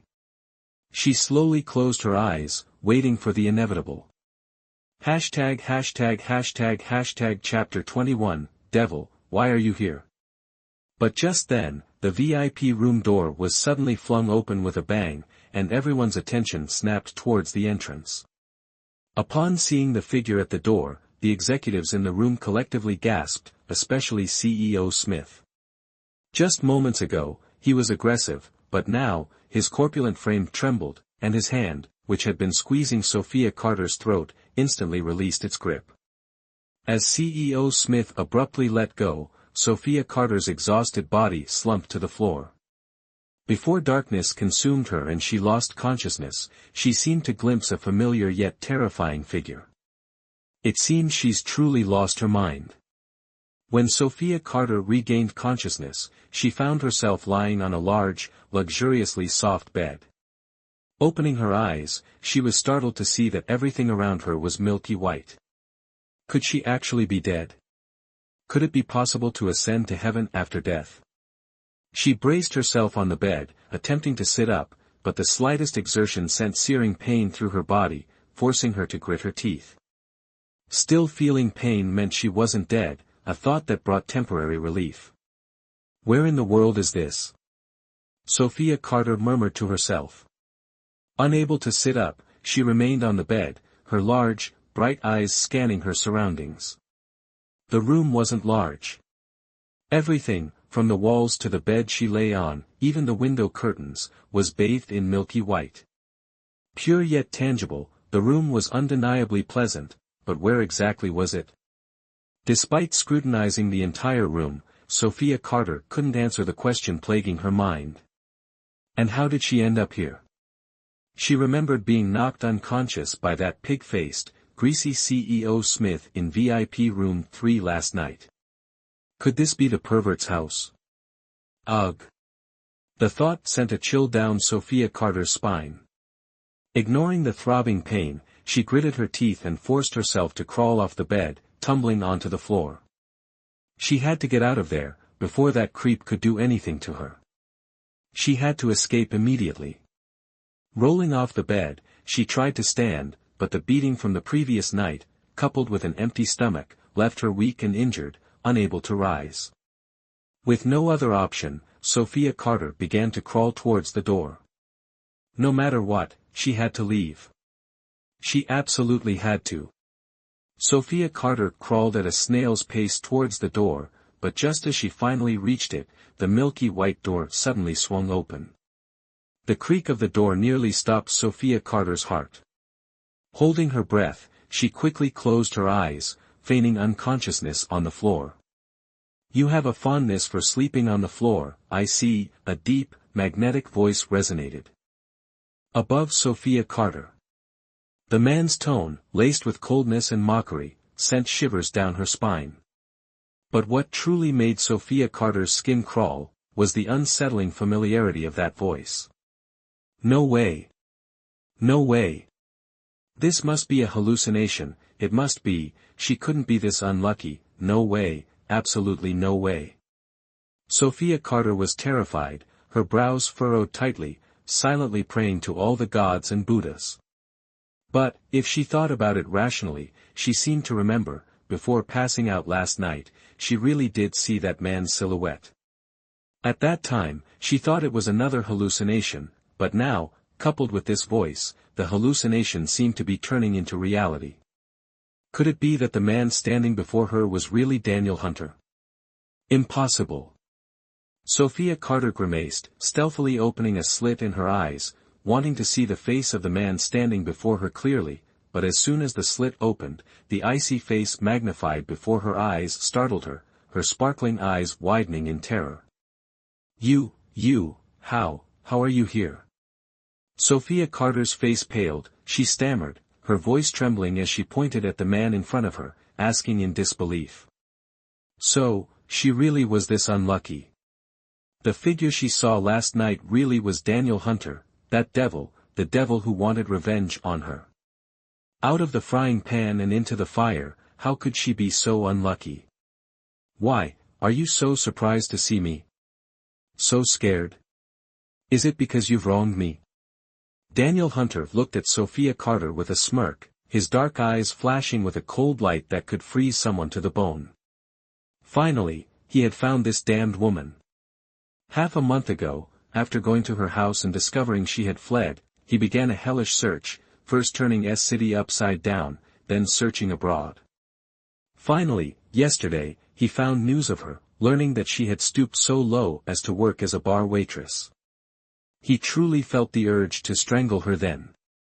This damned woman, after doing that with him, ran off to become a bar waitress. This was clearly another humiliation for him.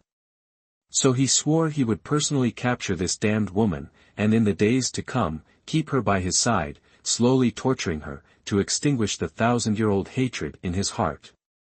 But last night, when he arrived at the Eternal Night Bar and saw that this damned woman had been beaten, and had even fainted, seeing the wounds on her face and body, his heart didn't feel the satisfaction he had imagined, he even felt a little uncomfortable. So, he taught everyone present a harsh lesson.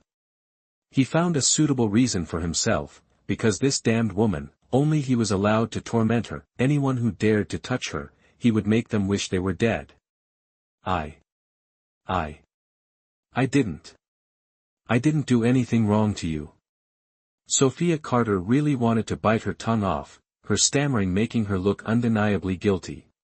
Very well, I hope you can continue to keep your mouth shut. Daniel Hunter sneered, sitting down beside the bed, ignoring Sophia Carter lying on the floor, he continued to look at her askance. Aware of her undignified position on the floor, Sophia Carter yearned to stand, to regain some semblance of composure. However, her body felt like it had been run over by a truck, the slightest movement sent waves of agonizing pain through her. Despite her best efforts, she couldn't manage to rise. Daniel Hunter harbored a deep-seated hatred for the woman before him. Before their encounter, he had endlessly plotted her torment. Yet, witnessing her fragility, a flicker of unexpected pity momentarily softened his hardened heart. As if compelled by an unseen force, he lifted Sophia Carter from the floor and placed her on the bed. Chapter 22, Get Out. What did you do to me that night? Kindly refrain from soiling my floor, Daniel Hunter added coldly after placing her on the bed. But as soon as the words left his mouth, a pang of guilt struck him. Humph, Sophia Carter scoffed. Now that she was his captive, she might as well express her disdain while she still could, before his inevitable retribution. Now, answer my question. Daniel Hunter's voice resonated with an undeniable authority after a period of silence. Sophia Carter remained silent, offering him only a fleeting glance before turning her head away. Where are the documents you stole from me? Daniel Hunter's voice, already icy, grew colder, carrying a palpable threat that Sophia Carter could almost taste in the air. Her earlier suspicion was confirmed, this man was indeed after the documents. What exactly were these documents her sister had instructed her to steal? What could be so important that this man pursued her relentlessly? Despite her inner turmoil, Sophia Carter feigned a mask of confusion when facing Daniel Hunter. What are you talking about? What documents? I have no idea what you're referring to, she said, her innocent eyes meeting his with a convincing display of ignorance. Ha! Very well. As I said, I hope you can maintain this charade. Easy submission would be far too dull. Daniel Hunter clearly didn't believe her feigned innocence. Instead, his brows furrowed in anger. The smile on his handsome face was chilling, a clear indication of his mounting rage. Sophia Carter's heart pounded with fear at his expression. However, she wouldn't reveal the document's location, no matter what. This involved her sister, revealing the truth would only put her in danger. Thinking of her sister, Sophia Carter could only continue her act. I genuinely don't know what you're talking about. I'm telling the truth. If you insist on accusing me of lying, there's nothing I can do, she mumbled, her gaze fixed on the floor. You say it's the truth. Daniel Hunter said, suddenly reaching out and gripping her injured cheek. While not forceful, his touch was enough to send a jolt of pain through Sophia Carter's already tender face. I'm telling the complete truth. You're a man, yet you bully a girl like me. You're not a man at all. A burning sensation spread across Sophia Carter's cheek, the pain making her words jumbled, but even so, she had no intention of submitting. Though timid, she was stubborn, and moreover, for her sister's sake, she couldn't speak, and even if she told the truth, she didn't think Daniel Hunter would truly let her go. After all, she had done that with him before. Remembering it, Sophia Carter's burning face grew hotter, and her heart sank further.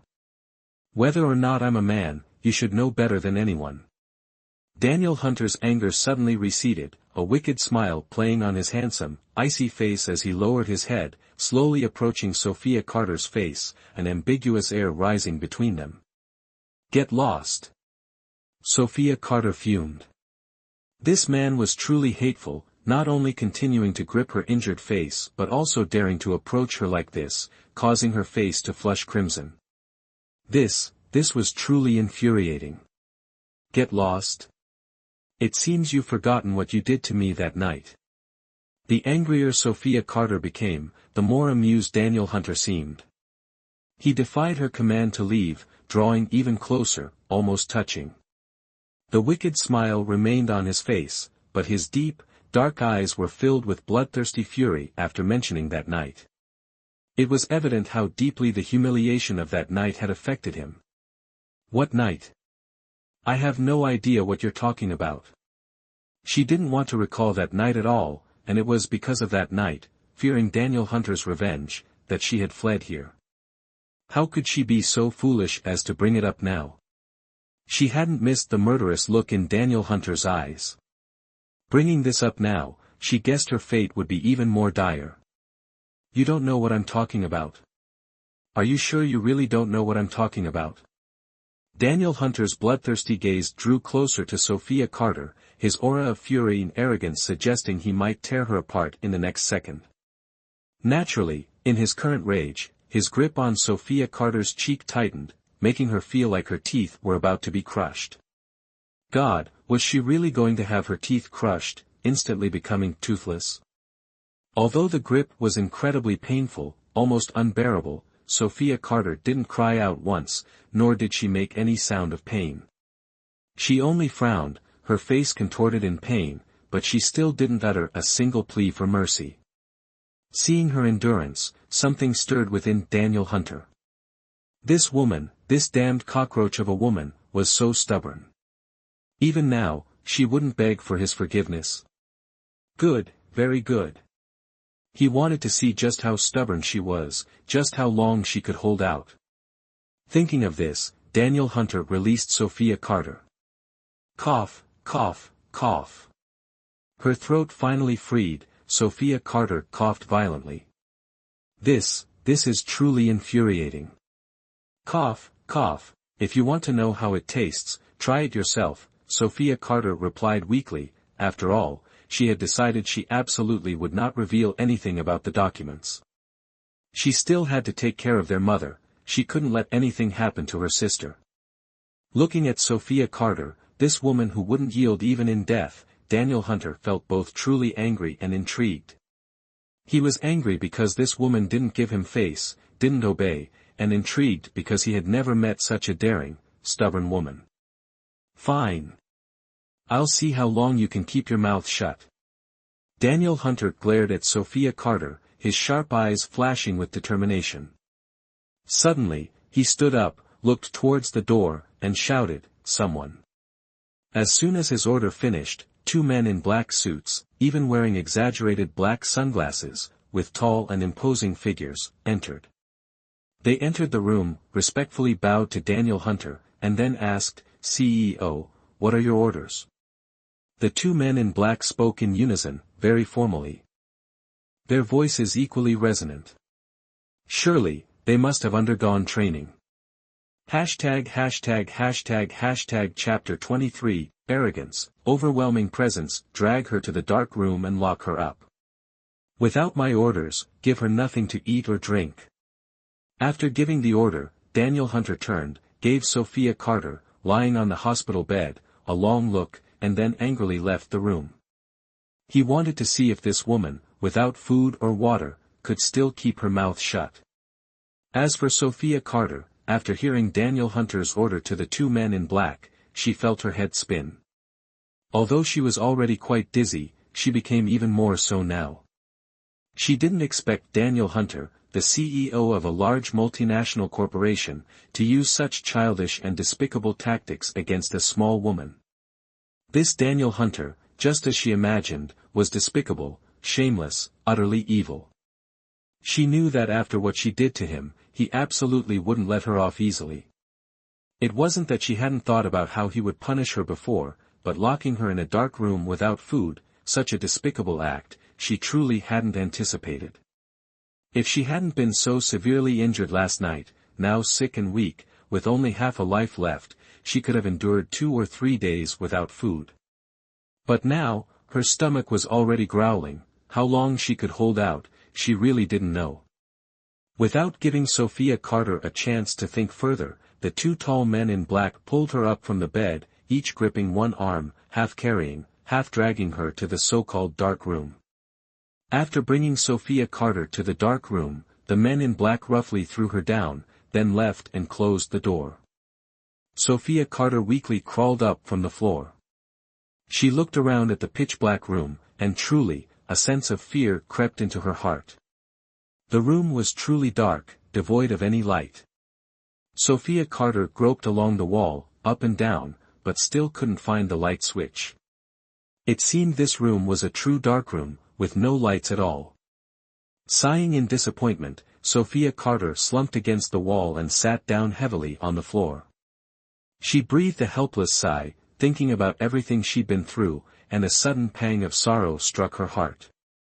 Meanwhile, in the study, the two men in black, after escorting Sophia Carter to the darkroom, went to report to Daniel Hunter. "How is she? Has she begged for forgiveness yet?" Daniel Hunter spoke before the two men in black could say anything. It wasn't hard to see that Daniel Hunter held a special interest in Sophia Carter. Otherwise, with his personality and usual demeanor, how could he take the initiative to inquire about this matter? "CEO, Miss Carter hasn't pleaded or said anything. When we took her to the darkroom, she seemed to be still in shock," one of the men in black replied. Although they were all a bit surprised that their usually icy CEO was concerned about such a trivial matter, since he had asked, they naturally had to answer properly. "All right, get out. Remember to keep a close watch. Report any situation to me immediately." Daniel Hunter waved his hand dismissively, signaling the two bodyguards to leave.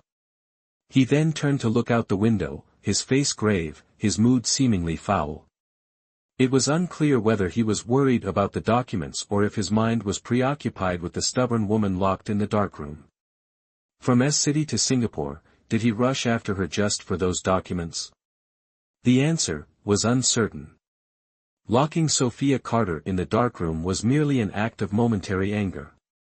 Thinking back to when he left, the last glimpse of her pale, frail face made his heart clench involuntarily.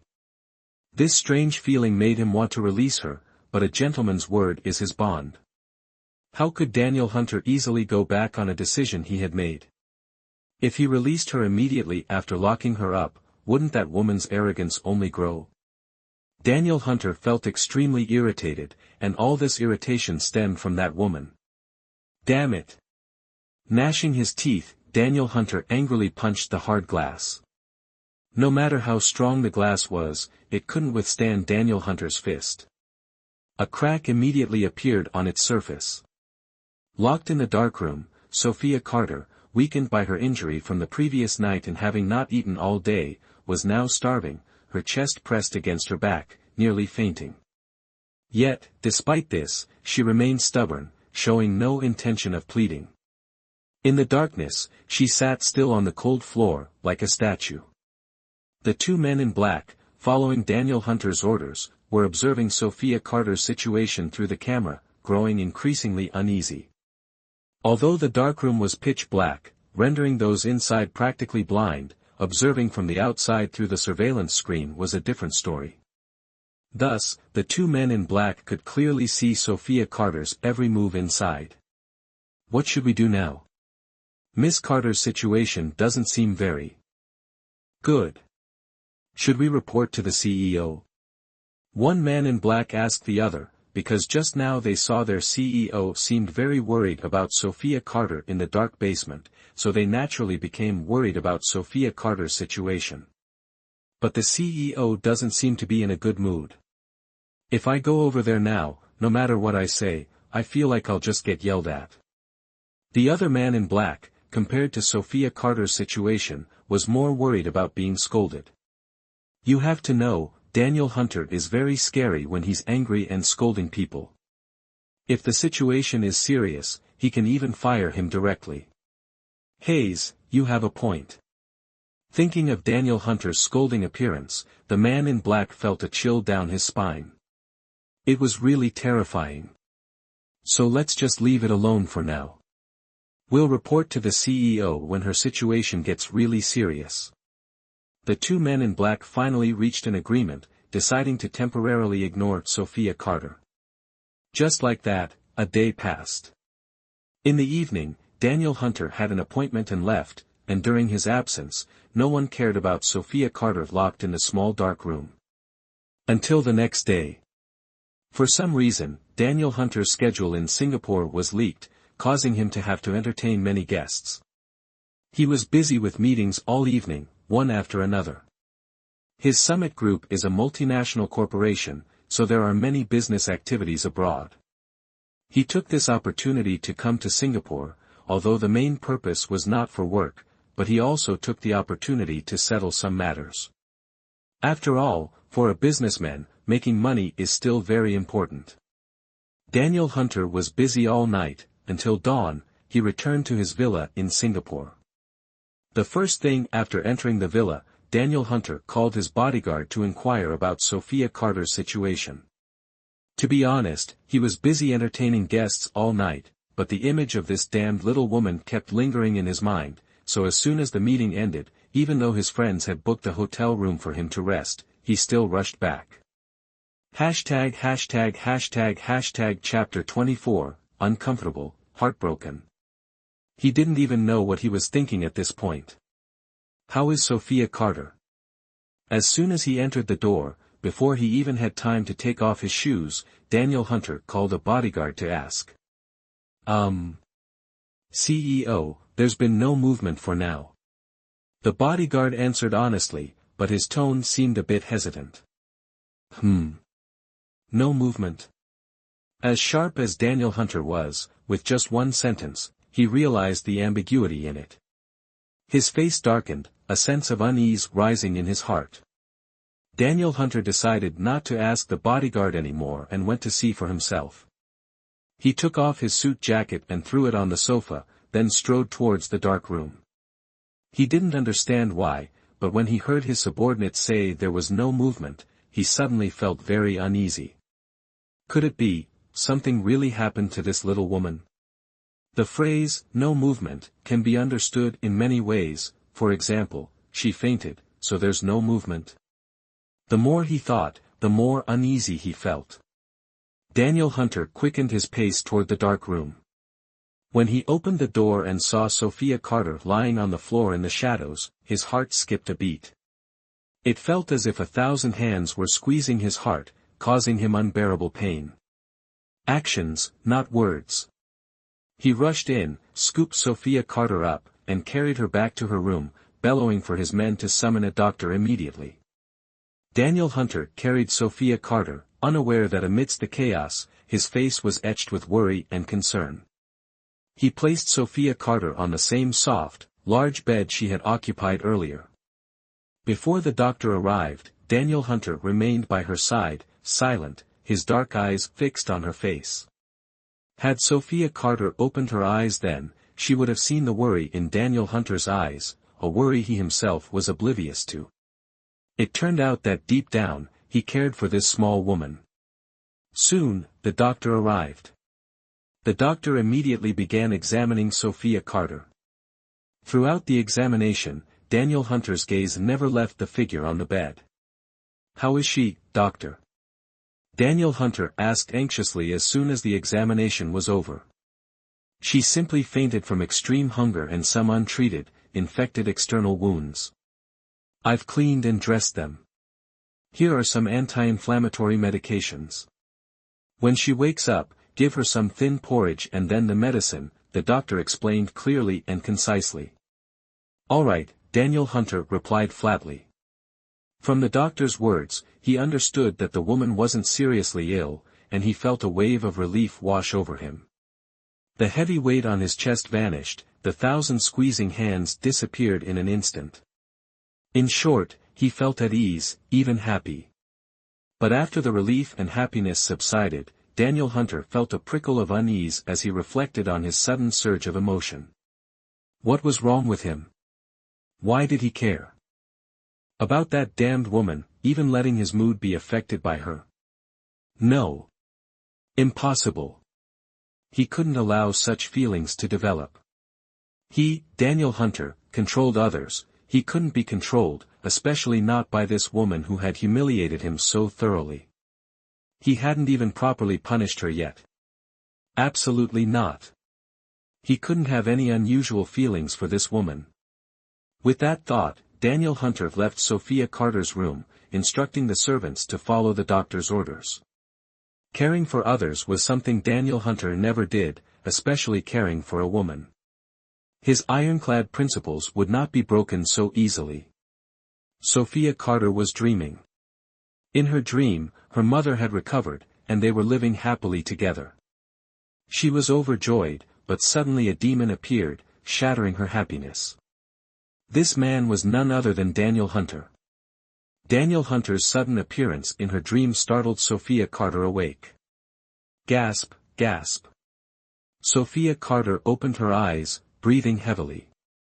Perhaps due to sheer terror, her entire body was drenched in a cold sweat, her hair also soaking wet, making her look utterly haggard. "You're awake, Miss Carter." The maid assigned by Daniel Hunter to care for Sophia Carter immediately inquired upon seeing her stir. Hearing the voice, Sophia Carter looked towards the source of the sound, a flicker of doubt in her eyes as she regarded the unfamiliar woman standing beside her, before finally realizing where she was. Why was it so bright? Why was she here? Shouldn't she be in that dark room? Clearly, that devil Daniel Hunter had locked her in the dark room, so why had he released her and let her lie on such a comfortable bed? At this moment, Sophia Carter was filled with questions. One could say her entire being was brimming with suspicion. "Miss Carter, sir instructed me to prepare some thin porridge for you after you woke up. Please have some." Seeing Sophia Carter's silence, the maid spoke again. Only then did Sophia Carter look again at the unfamiliar woman beside her. This woman looked to be in her 20s, with a dignified appearance and a polite demeanor, but because she was Daniel Hunter's person, Sophia Carter couldn't feel any warmth towards her. "Why am I here?" Sophia Carter asked coldly, her face grim. She didn't need to show any kindness to anyone associated with that devil, Daniel Hunter. "Miss Carter, it's like this. You fainted in the dark room. Sir was very worried when he returned and even called a doctor to examine you. Afterwards, he instructed me to take good care of you." The young maid didn't seem to mind Sophia Carter's coldness, her voice remaining courteous, a sweet smile still gracing her lips. Seeing her like this, Sophia Carter felt a pang of shame, realizing her own pettiness. Offering the young maid a sheepish smile, Sophia Carter began to ponder the maid's words. What had she just said? Something about Daniel Hunter being worried about her and ordering her to be well cared for. How could that be? That man clearly wanted her dead, wanted to torture her to death, so how could he be worried about her and tell someone to take good care of her? Sophia Carter couldn't understand Daniel Hunter's actions, but after a while, she finally figured it out. Regarding those documents. That man still hadn't learned the whereabouts of the documents from her, so naturally, he wouldn't let her die. He was worried that if she died, she wouldn't be able to tell him about the documents, so he instructed someone to take good care of her. His worry was actually about the documents disappearing with her. So, in the end, his worry and anxiety were all about those documents, not about her. Alright, the matter was finally clear. Sophia Carter had no more questions, only a slight, fleeting disappointment in her heart. Chapter 25, What do I want to do? You tell me. I want to bathe, Sophia Carter said, pushing herself up with her hands on the bed, making a move to get out. No, Miss Carter. Seeing this, the little maid hurriedly stepped forward to stop Sophia Carter. The CEO has given instructions that you are not allowed to get out of bed for the time being, and you are certainly not allowed to bathe. You should eat something first. Why can't I get out of bed and take a bath? My whole body is drenched in sweat, and you're still not letting me bathe. Sophia Carter said uncomfortably. The feeling of being wet and sticky all over her body was really uncomfortable, very hard to bear. It's like this, Miss Carter,